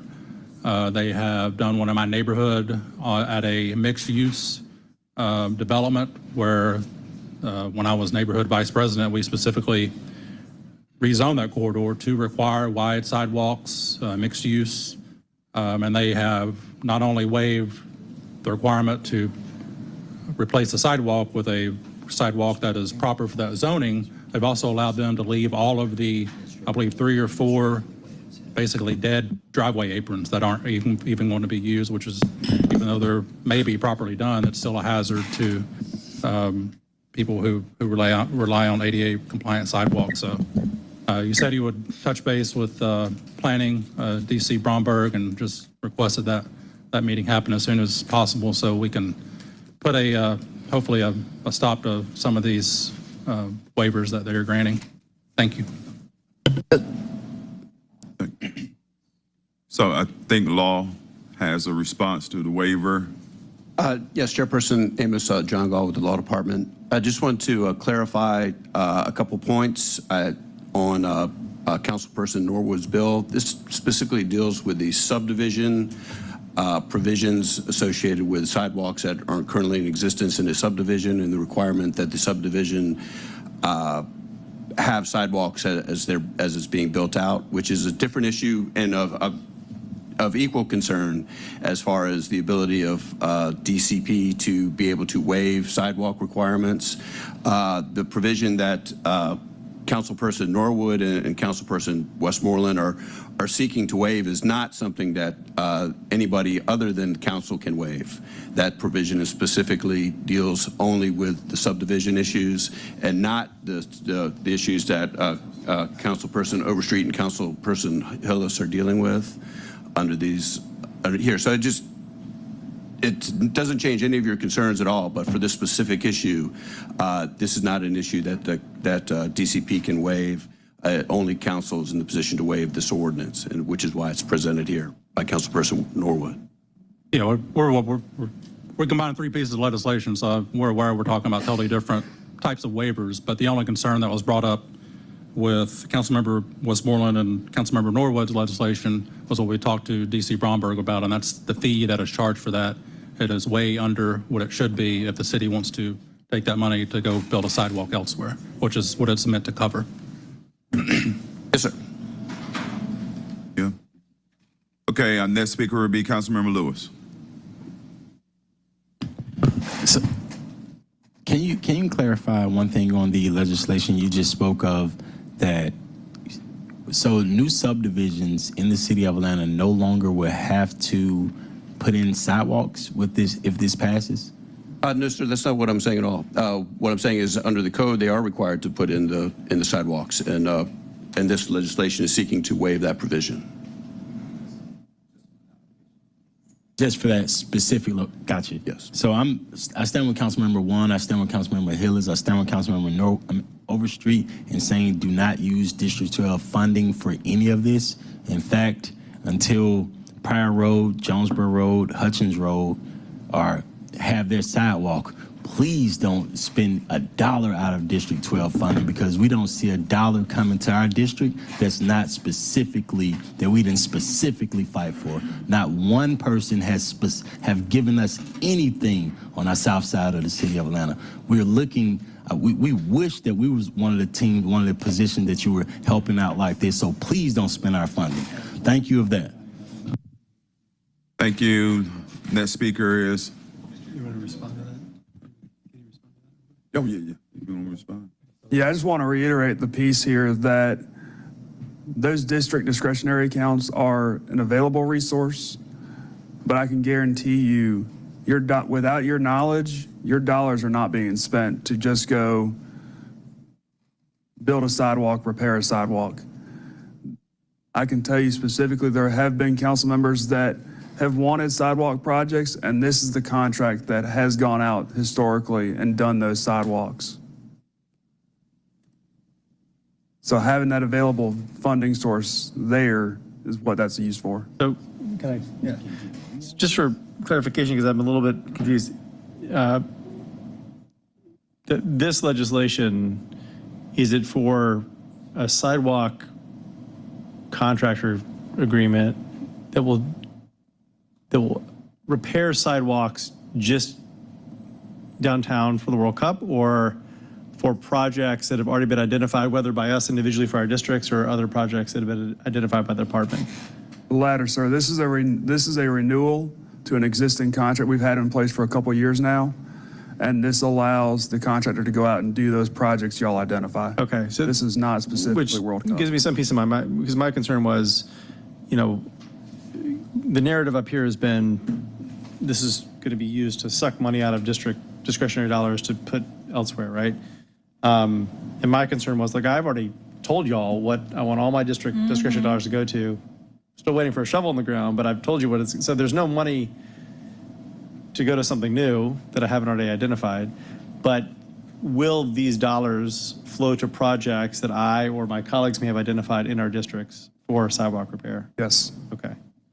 How does this $3 million, like, I'll tell you, in my district, I've identified and set aside almost $1.5 million in discretionary funds for sidewalk repair, which is, half of $3 million here. And I guess a question I have for you is, this $3 million bucket, what's funding it? I know we have all these different codes in here. Yeah, that's what I'm saying. But if I have a big chunk of projects that I've identified over a year ago, this contract's not going to get it all done if we have a bunch of other projects that are also in the pipeline. So this one specifically only has one supplier on it.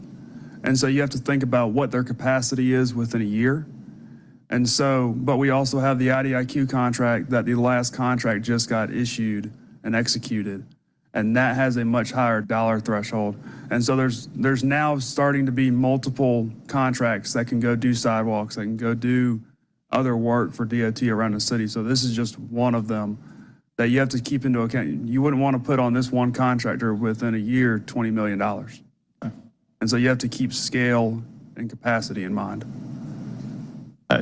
That's very helpful. It gives me more peace of mind in thinking about this legislation. I do concur with Councilmember Wan. It would be nice to have some language in here that reinforces the fact that district discretionary funds will be dispensed and spent at the approval of the district council member. Thank you. Sir. So if there's anyone else left to speak? Okay, so let's do this. I'm going to withdraw the motion to, okay. Go ahead. So do we know what the $3 million is being spent for specifically? No, ma'am, it's a dollar value for us to have a threshold. So I think that's probably the answer that will clear all of this up, because then the legislation will be a little more specific. It is, you know, a little alarming to see all of our account strings here, you know? And so that just means that we could do a better job of asking for the 3 million and telling us what it's for, so that it's not so, you know, a broad stroke or a blank check for 3 million. Do you know what I mean?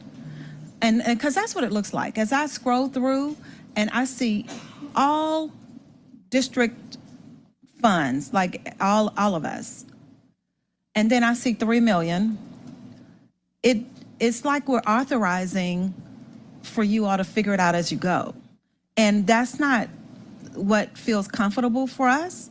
I think that if we knew exactly what the 3 million was for, and then we would know that it has nothing to do with, you know, my account that when it's not my sidewalk, or Juan's account when it's not his sidewalk, or Hiroki's account when it's not his. You know, I just think that the legislation could be a little more pinpointed so that we are clear about what we are authorizing. Because I've read through the whole thing, and I honestly don't know what it's for. I just know we're authorizing 3 million, and it could be for anything, and we can grab the funding from these 12 options. So I can tell That's what you. it looks like. So I can tell you that the main purpose of that legislation is the 1-year renewal option. I understand, but surely, I mean, so I hear you, I do. But you hear me too, right? Yes, ma'am. Okay, all righty.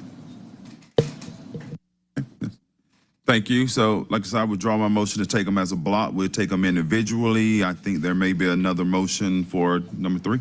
Yeah, I will make a motion to approve on condition this first one. And the condition is that there will be a substitute on Monday that adds language essentially that requires council district approval before any funds can be applied from the discretionary accounts.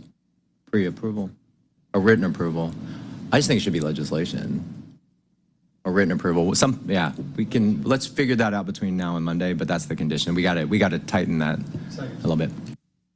So that motion has been made and second. Any more discussion? Seeing none, please open the vote. Vote is open.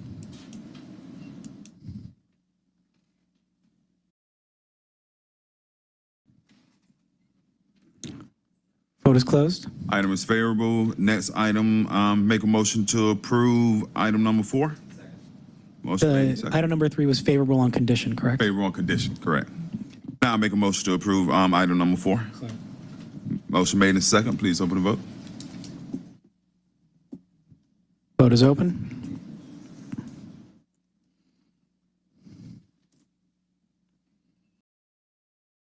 Vote is closed. Item is favorable. Takes us to item number 7. Make a motion to approve item number 7. Motion made and second. Please open the vote.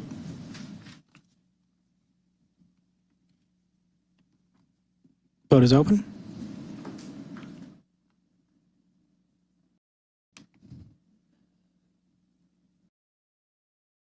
Vote is closed. Item is favorable. Takes us to item number 5.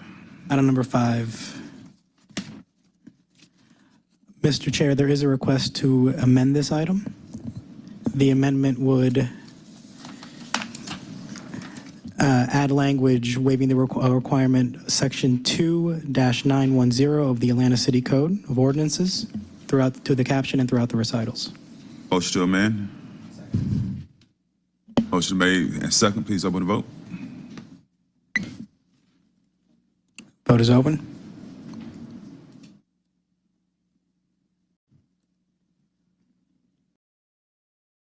Vote is closed. The amended item is before us. Please read the caption. Item number 5, 24-01393, an amended ordinance by Transportation Committee, an ordinance waiving the requirement of section 2-910 of the Atlanta City Code to retroactively authorize and ratify the City of Atlanta's submission of an application for the 2024 AARP Community Challenge Grant from the American Association of Retired Persons on behalf of the Atlanta Department of Transportation, with funding to be utilized for the installation of micromobility corals to improve the intersection safety and micromobility parking, to accept the funding awarded, to authorize the mayor and his designee to execute any necessary agreements for grant acceptance and participation, to amend the fiscal year 2024 intergovernmental budget by adding to anticipations and appropriations an amount not to exceed $12,500.00, and for other purposes. Motion to approve. Motion made in second. Please open the vote. Vote is open.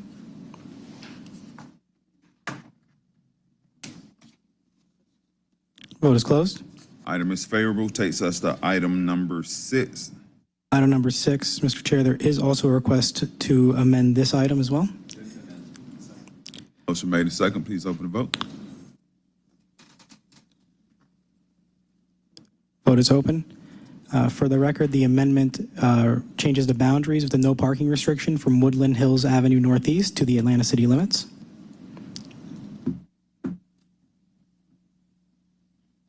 Vote is closed. The amended item is before us. Please read the caption. Item number 6, 2401394. An ordinance by Councilmember Alex Swan, as amended by Transportation Committee, requesting the mayor or his designee to install no parking signs to restrict parking on the north side of Woodland Avenue Northeast from Lenox Road Northeast to the Atlanta city limits, to waive City Code Section 150-92 of the Atlanta City Code of Ordinances, and for other purposes. Motion was made in second. Please open the vote.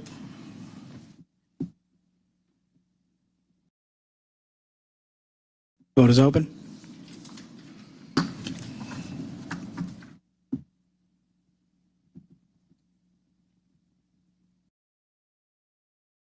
Can all council members please vote?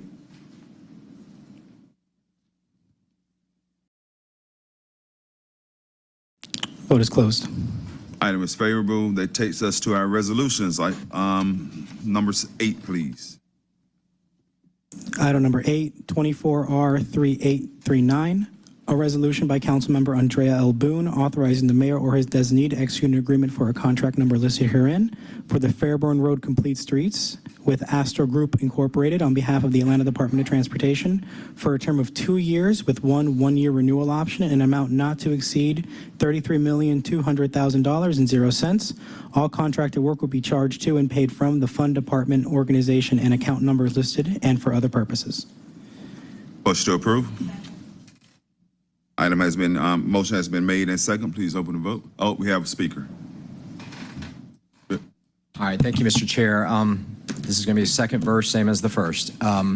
So I'm looking at this, and I'm looking at the funding streams for this particular project of $33 million, and I see that a lot of it's coming from the T-SPLOST issuance, but I'm having a hard time tying those back to the project list from the T-SPLOST list. And I just want to make sure that there, again, funds for this are coming from are not going to affect other projects that are on there. I'm just being very protective of the projects in my district, and that if someone can help me understand what buckets they're coming from that were on the original list to make me feel better that, yeah, this is just coming from a general fund. Yeah, so that's my question. Greg Moore, Deputy Commissioner for Capital Delivery, ATL DOT.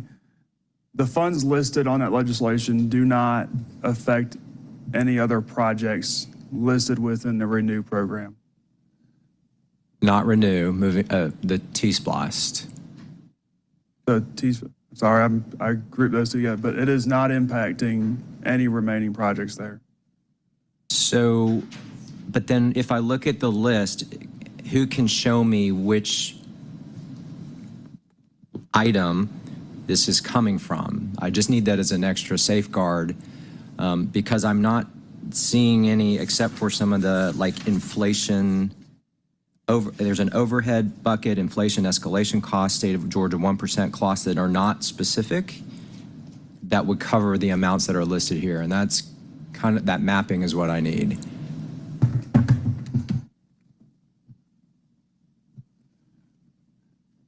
All right, so just going down the list, you've got 16 point, I'm going to round here, $16.3 million out of the original Fairburn Road Complete Street project. The next line item being $8.1 million is a contingency account within T-Splosh 1.0 that's an available balance from projects that have been completed and come under budget since the 2015 bond and T-Splosh collection. 2015? Yes, sir. The $1.9 million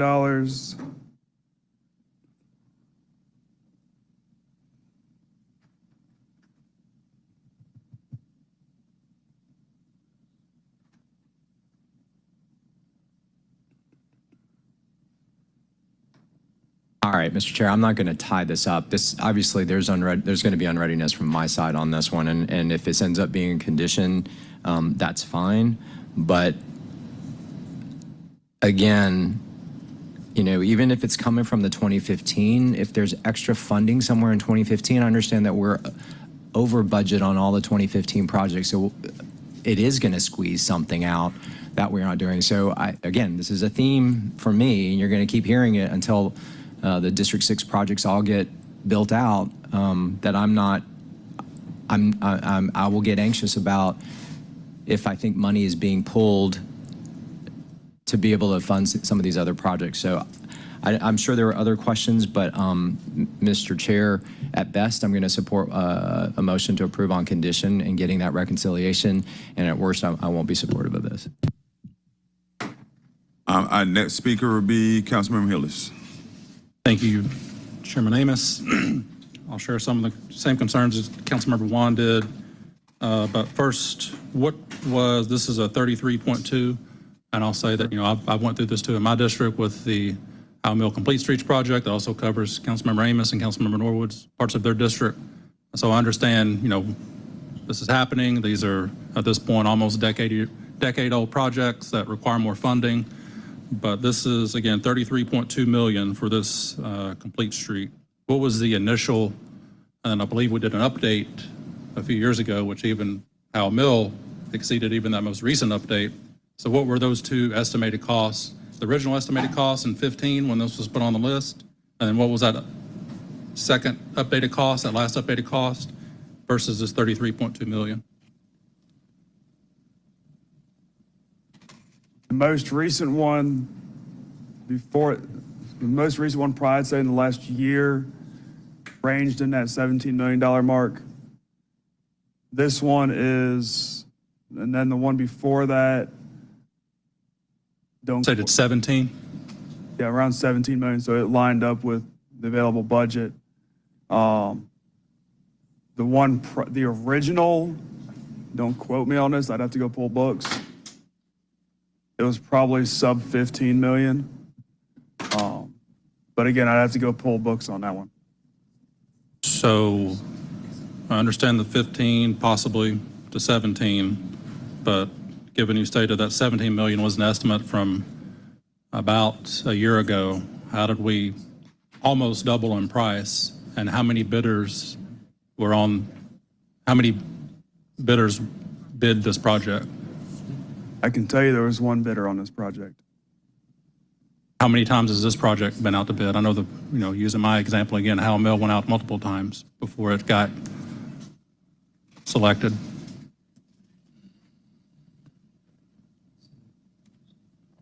Once.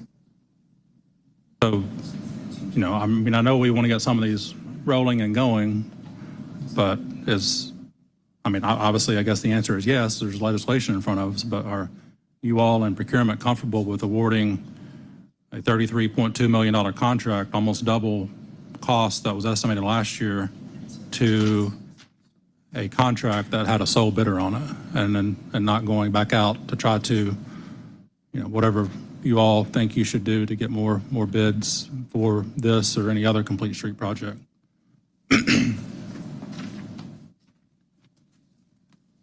I'll say, do I think it's high? Yes, but I think also an intent here is to be able to, because the way this was procured, we're in a blackout period where I can't say anything. And so the intent here is to try and get the contractor to the table and be able to talk about these prices, try to negotiate some of these prices. Some of these other contracts we bid out, we can negotiate prior to award. We can try and get the price figured out. This one, I can't do anything. So the intent here is to try and talk to the contractor and negotiate it. But right now, this is where I'm at.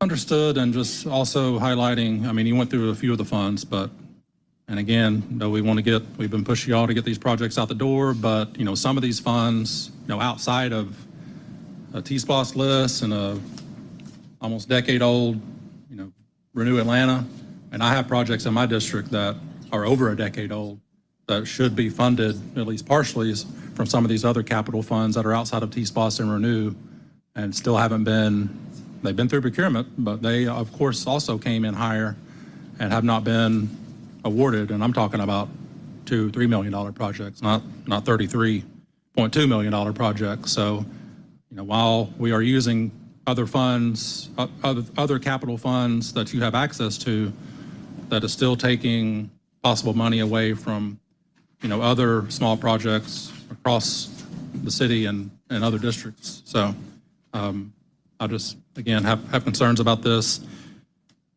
given the cost increase and that there was a sole bidder on this. So I yield. Thank you. We have Councilman Lewis. And similar to my colleagues, I don't think I can. It's hard to support this legislation, understanding that it doubled over a year, and it didn't double like 100,000 to 200,000. It doubled from 15 million to 30 million, and so to hear 33 million. So to hear that we're not going to be using funds from different pots, it's alarming, because where would the funding come from? The extra money. Extra money for? So Councilman Hillis spoke of last year, the price, it doubled in 1 year. I apologize. It said it almost doubled. Ms. D.C. Moore stated the last estimate from about a year ago was 17 million, and the contract they're looking to award is 33.2. So I'm talking about that exact thing right there. So where would that 17 million, that extra, come from? Because I'm a little nervous because District 12 never gets one of these projects. And so and we don't have shovels going in the ground. My communication with the transportation department isn't what it used to be. And so I'm a little nervous, because to find that, to go from 17 million to 33 million and it's done, and we're not able to negotiate with the procurement because it's a blackout period, I am nervous that District 12, in the last meeting, Councilmember Overstreet mentioned that Campbellton Road hasn't been repaved in 30 years. I started walking on streets in my district because I'm 37 years old. Altaview Drive has not been repaved in over 37 years. And that's right off, that's in my district, right? And I can talk about it because my uncle, he's older than me, and he said before you were born, that same spot in the road that we call a spider web was there. And so I am nervous that funds are going to be completed in other parts of the city. But my relationship with the transportation department is not, I don't know. I don't know what's going on, but I don't see any shovels in the ground. When I heard the quarterly report, I didn't hear anything for anything below I-20. And so now the legislation is following the quarterly report. This is the first transportation meeting since the quarterly report. It looks like the legislation is following what I heard in the quarterly, and I'm nervous to see this. So I would love to see where we are on. I know I have a few meetings coming up with the transportation department. My next few weeks are filled with meetings with us and ride-alongs, but I don't see shovels in the ground. I know we got a lot of engineers working there, but I want to see some folks outside with shovels in the ground as I do my morning runs. Thank you again, Chair. I yield. Thank you. So hearing some unreadiness, so I will withdraw my motion to approve. I think that's a condition. I'll make a motion to move this forward with no recommendation. I don't even want it to go forward with even the approval, but on condition that by Monday, at least for me, I'd want a reconciliation of the funding accounts that are listed on here to the project list that we've shared with the public, both for T-SPLOS and if it is going back to the 2015 issuance, being able to tie it back to that as well. again, with the objective of ensuring that we're not squeezing out other projects that were already on that list by displacing the funding. So that's my motion. There's a motion on motion been made and second. You have a clarifying question? Yeah. So just trying to reconcile this massive cost increase, was there anything added to the scope after the last estimate, or is this still working on that same scope from the estimate a year ago? No, it's the same scope. Majority of the schedule of values for this project are in line with expectation. There are 2 line items that were higher than expected, which costed the double increase, which is what we're trying to get to the contractor to be able to negotiate, being grading complete and traffic control. And so being able to, if we can get the contractor to come down on those 2 line items, then you're going to see this overall value come drastically down. But again, I can't have that conversation until I can get them to the table, because everything else in their bid is in line, and it lines up with our cost estimate. Could they possibly come to the table by Monday? And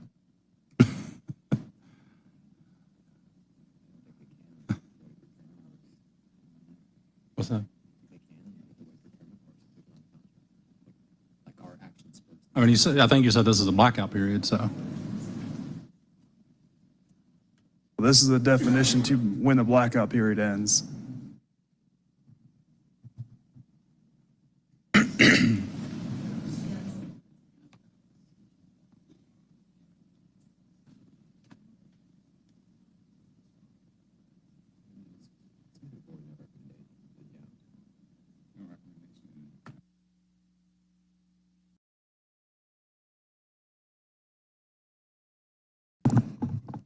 Good morning.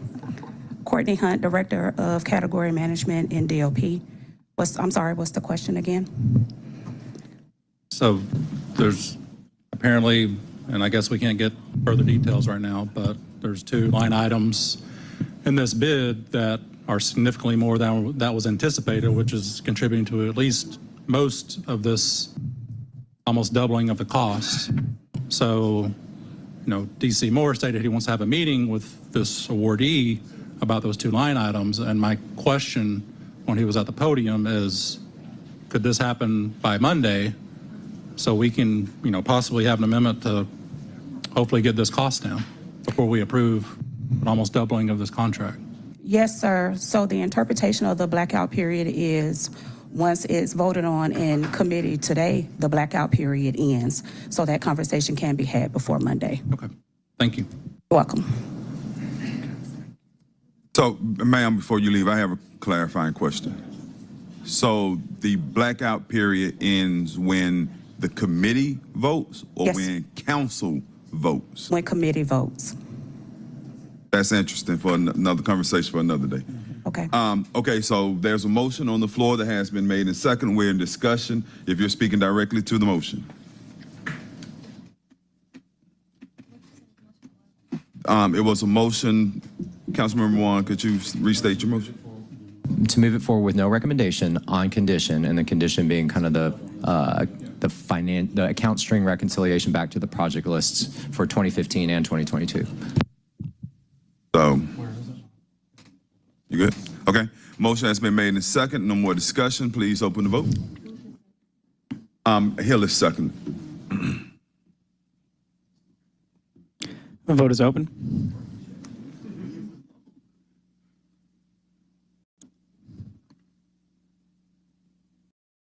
Vote is closed.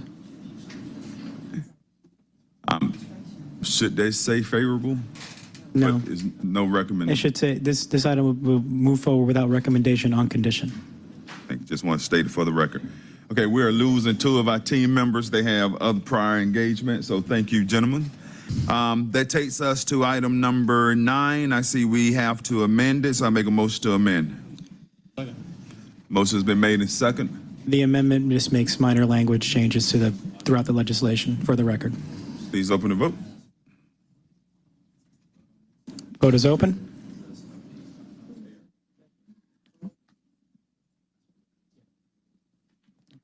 Vote is closed. The amended items before us. Please read the caption. Item number 9, 24R3841. A resolution by Councilmember Jason Dozer, as amended by the Transportation Committee, requesting the mayor or his designee to install traffic calming devices on Holderness Street in Southwest from Ralph David Abernathy Boulevard Southwest to Lucille Street Southwest and for other purposes. Motion to approve. Motion been made and second. Please open the vote.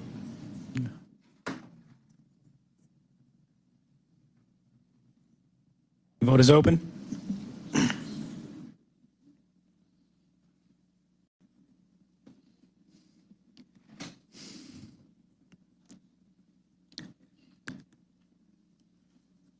Vote is closed.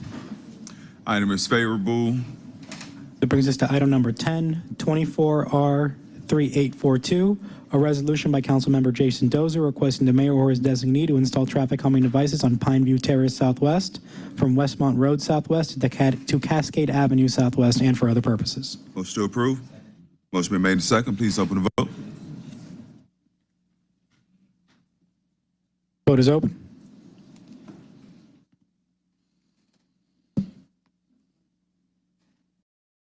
Vote is closed.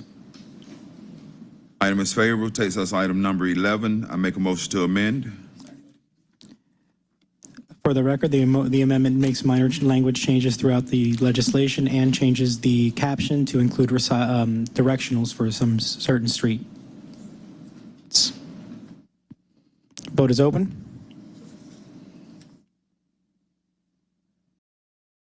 Vote is closed.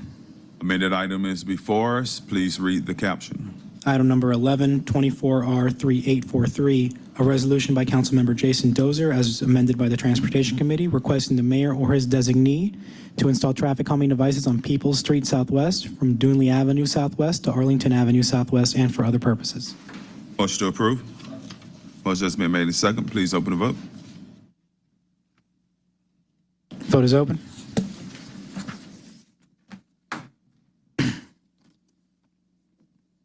Vote is closed.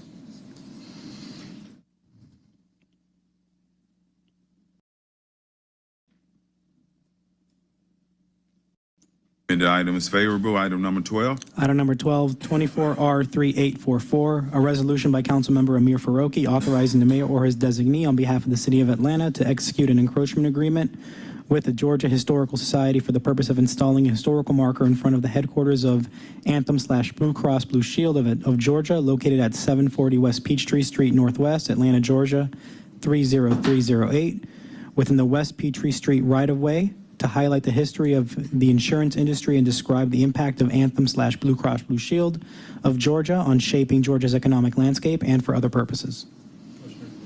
Second. Motion has been made and second. Please open the vote. Vote is open.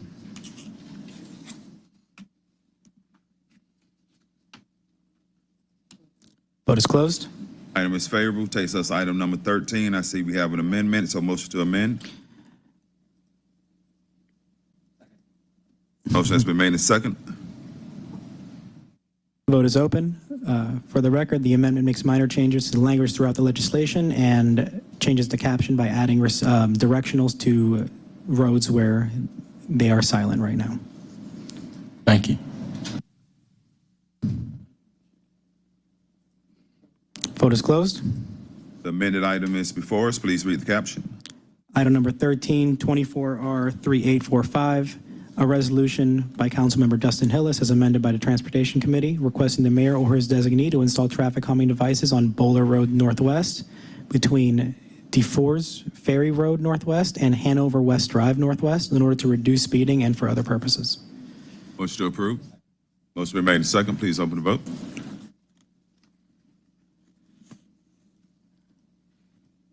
Vote is open.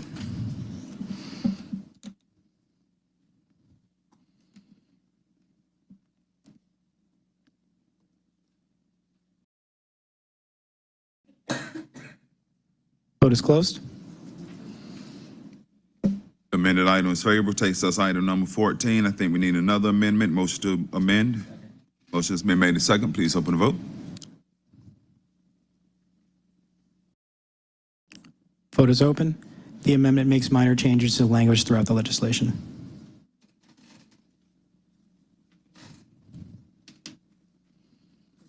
Vote is closed. The amended item is before us. Please read the caption. Item number 14, 24R3846.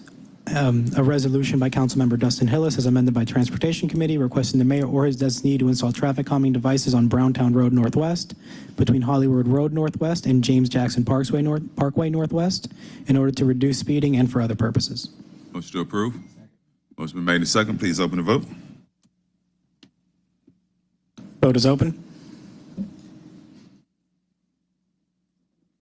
Vote is closed. Item is favorable. Takes us to item number 15. Item number 15, 24R3847, a resolution by Councilmember Dustin Hillis authorizing the mayor or his designee to enter into an agreement with Norfolk Southern Corporation on behalf of the City of Atlanta Department of Transportation to access the Norfolk right-of-way for infrastructure improvements related to the Marietta Boulevard Bridge deck repair, and to authorize the Chief Financial Officer to pay Norfolk Southern Railway Company for certain construction activities in an amount not to exceed $37,707.00 and for other purposes. I do have one question, not particularly about this legislation, but about the Bankhead Bridge. Where are we on that? I know the railroads was the hold up on that. Are we making progress on that? Greg Moore, Deputy Commissioner, Capital Delivery, ATL DOT. We did get some progress with communications. The only available time that the railroads are giving us is Christmas Eve, Christmas Day each year. Okay, thank you. Thank you. Motion to approve. Motion was made in second. Please open the vote. Vote is open.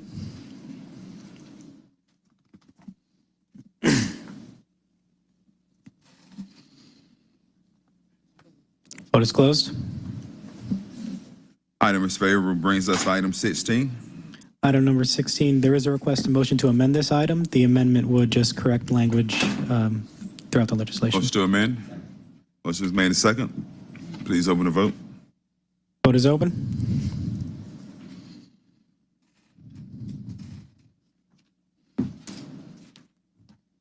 Vote is closed. Amended item is before us. Please read the caption. Item number 16, 24R3848, a resolution by Councilmember Antonio Lewis as amended by the Transportation Committee requesting the mayor or his designee to install traffic calming devices on a Mall Drive Southwest in order to reduce speeding and for other purposes. Second. Motion has been made in second. Please open the vote.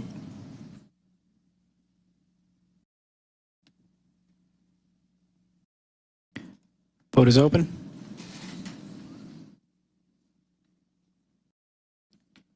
Vote is closed. The amended item is favorable. Takes us to item number 17. I make a motion to amend. Motion has been made in second. Please open the vote.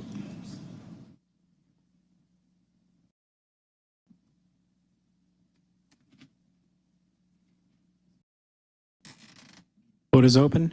The amendment makes minor changes to the language throughout the legislation and corrects a typo in the caption.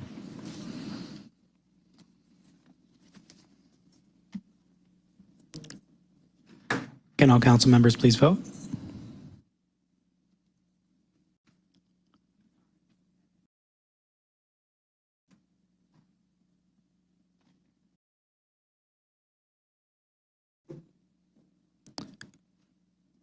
Vote is closed.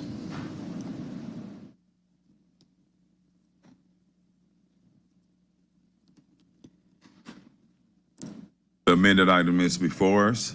Item number 17, 24R3850, a resolution by Councilmember Marcy Collier Overstreet as amended by the Transportation Committee requesting the Commissioner of the Atlanta Department of Transportation conduct a traffic study on County Line Road, Southwest from Orkley Lane Southwest to Camilton Road Southwest to determine the need for any safety improvements such as traffic calming devices, reduced speeds, or stop signs, and for other purposes. Second. Motion has been made. Second. Please open the vote. Vote is open.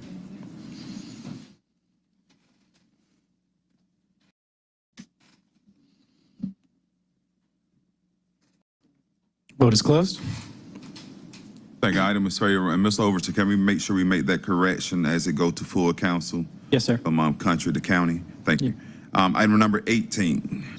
Item number 18, 24R3911, A resolution by Transportation Committee supplementing funds under contract number FC 9877, AATC Business and Technical Consulting Services with Atlanta Airlines Terminal Company in the amount not to exceed $1,877,889.00 for fiscal year 2025. All contractor work to be charged to and paid from account numbers listed herein and for other purposes. Motion to approve. Motion has been made and second. Please open the vote. Vote is open.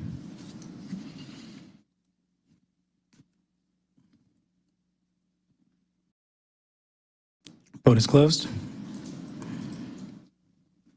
Item is favorable. Takes us to item number 19. Yeah, Mr. Chair, if there are no objections, we'll take items 19, 20, and 31 as a block. There are requests for motions to amend these items. The amendments would attach the IPA reports to the respective legislation. And that's the only changes the amendment would do to add our, okay, so I make a motion to amend 19, 20, and 31. Motion has been made and second. Please open the vote. Vote is open.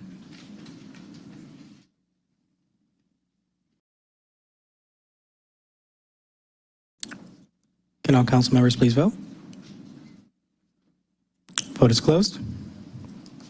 The amended items are before us. Please read the captions. Item number 1924R3912, an amended resolution by the Transportation Committee authorizing the mayor or his designee to execute an agreement for a contract number listed herein for closed-circuit television digital upgrades for Central Passenger Terminal Complex at Hartsfield-Jackson Atlanta International Airport with Cleveland Electric Company on behalf of the Department of Aviation in an amount not to exceed $89,609,304.00. All services will be charged to and paid from account numbers listed herein and for other purposes. Item number 2024R3913, an amended resolution by the Transportation Committee authorizing the mayor or his designee to execute an agreement for contract number listed herein for Connect ATL shuttle services with A National Limousine Service Incorporated on behalf of the Department of Aviation for an initial term of 2 years with one one-year renewal option and an amount not to exceed $700,000.00 for the management fee in an amount not to exceed $12,033,457.70 for the reimbursable operating budget. All services will be charged to and paid from account numbers listed herein and for other purposes. And item number 31, 24R3924, an amended resolution by the Transportation Committee authorizing the mayor or his designee to execute an agreement with HKS Fitzgerald Walker Consultants joint venture composed of HKS Incorporated, Fitzgerald Collaborative Group LLC, and Walker Consultants Incorporated for project number listed herein for parking deck reconstruction and expansion design services at Hartsfield-Jackson Atlanta International Airport in an initial amount not to exceed $3,000,000.00. All services will be charged to and paid from account numbers listed herein and for other purposes. Make a motion to approve items 19, 20, and 31. And I believe it has a second as well. Please open the vote. Vote is open. Vote is closed. Amended items are favorable. See another note here.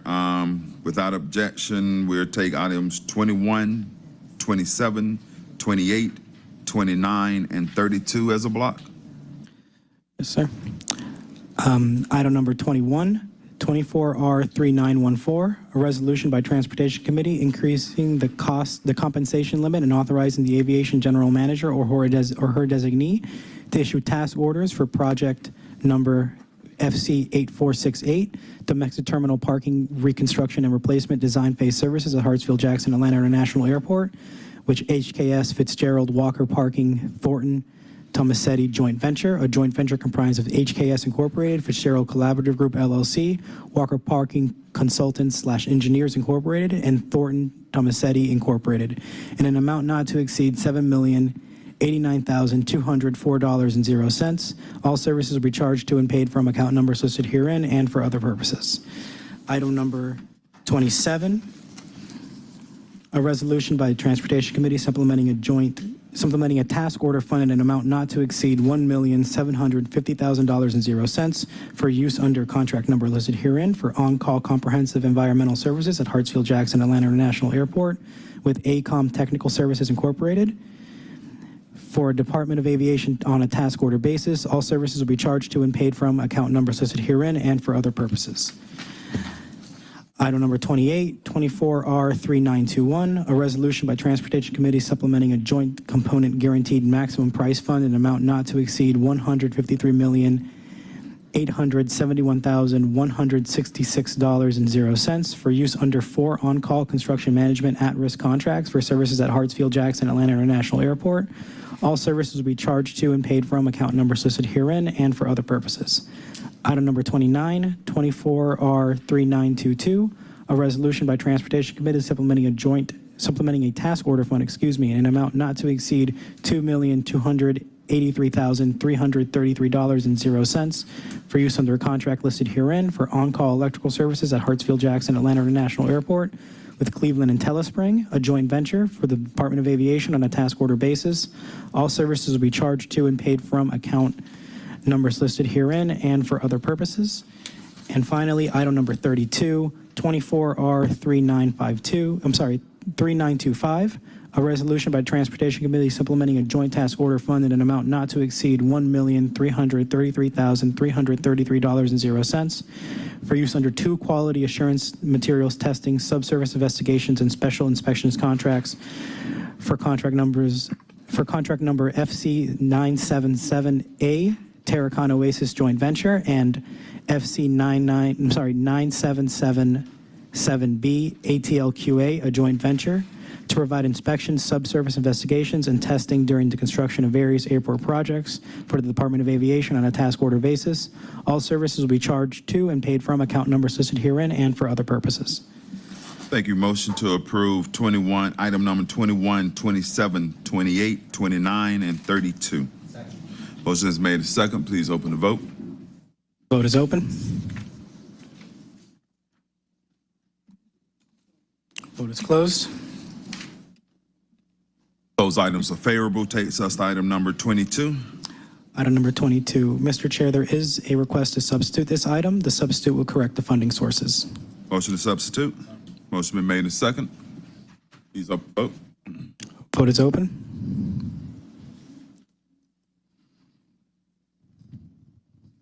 Vote is closed. Substitute item is before us. Please read the caption. Item number 22, 24R3915, a substituted resolution by the Transportation Committee authorizing the mayor or his designee to execute a utility relocation agreement between the City of Atlanta and Georgia Power Company for the removal, relocation, or adjustment of electrical and communications facilities owned by Georgia Power Company for the Moores Mill Road at West Wesley Road, intersection improvements, and to authorize the Chief Financial Officer to remit payment to the Georgia Power Company in an amount not to exceed $3,328,994.00 on behalf of the Atlanta Department of Transportation and for other purposes. Motion to approve the substitute. Aye has been made and second. Please open the vote. Vote is open. Vote is closed. Item is favorable. Item number 23. Item number 23, 24R3916, a resolution by Transportation Committee authorizing the mayor or his designee on behalf of the Atlanta Department of Transportation to issue work order number 2 to Georgia Paving Incorporated for contract number listed herein for installation of traffic calming measures in an amount not to exceed $1,000,000, with all contractor work to be charged to and paid from various fund, department, organization, and account numbers listed herein and for other purposes. Councilmember Juan. Thank you, Mr. Chair. I do have two even though Councilmember Hillis isn't with us, his spirit is haunting us. He left me with 2 questions on this. First one is, we're allocating $1 million to this. Last time we added money, we did over $2 million. Just kind of curious. He's curious as to why we can't be putting more in this. Lenore Bromberg, Deputy Commissioner of Engineering for ATL DOT. Time. Okay. The contractor's been able to do between $1.5 and $2 million a year. This will get us through the rest of the year. Got it. And then we're looking to do a new contract for a new contractor. Yes, sir. Okay. I would love to do more. His second question, though, is that, I mean, and quite frankly, we've done 6 today where we were requesting additional traffic calming. Is there somewhere where there is a list of all the outstanding projects and what the sequencing is going to be on those? Yes, sir. We'll be happy to provide that. Thank you, Mr. Chair. So, motion to approve? Second. Motion been made and second. Please open the vote.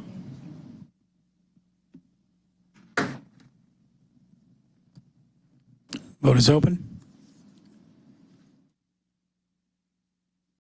Vote is closed.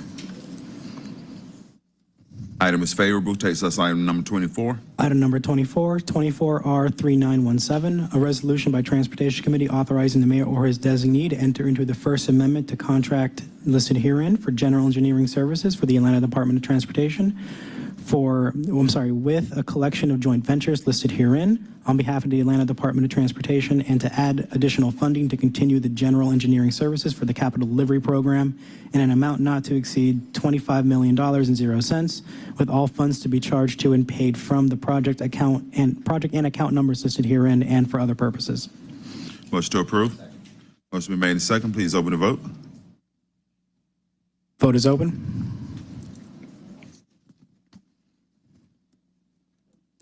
Vote is closed. Item is favorable. Item number 25. Item number 25, 24R3918, a resolution by Transportation Committee authorizing the mayor or his designee on behalf of the Atlanta Department of Transportation to execute a project management agreement with the Atlanta Downtown Improvement District for the Edgewood Avenue Safe Streets project in an amount not to exceed $755,000 and 0 cents. All contractor work will be charged to and paid from the department fund organization and account numbers listed herein and for other purposes. Motion to approve. Motion been made and second. Please open the vote. Vote is open.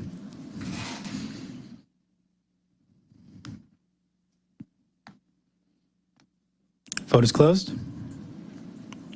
Item is favorable. Item number 26. Item number 26, 24R3919, a resolution by Transportation Committee on behalf of the Atlanta Department of Transportation to amend Resolution 24R3661, adopted by the Atlanta City Council on June 3rd, 2024, and approved by operation of law on June 12th, 2024, by adding an additional funding source and for other purposes. Motion to approve. Motion been made and second. Please open the vote. Vote is open.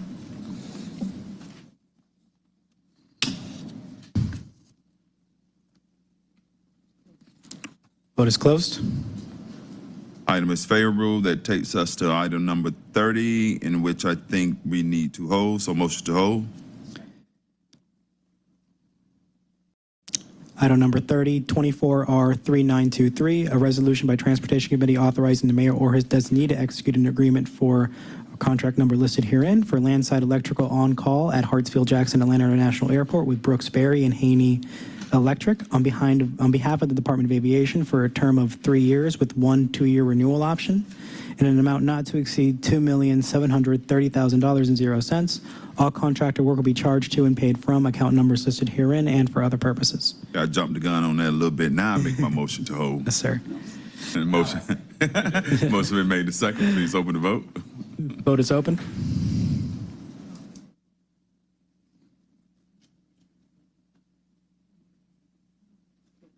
Vote is closed. The item will be held. That takes us to dual referred, in which we have none, which takes us to papers held in committee, in which we're going to continue to hold, which brings us to the end of our legislative agenda. Thank you, everybody, for the good work today. We stand adjourned.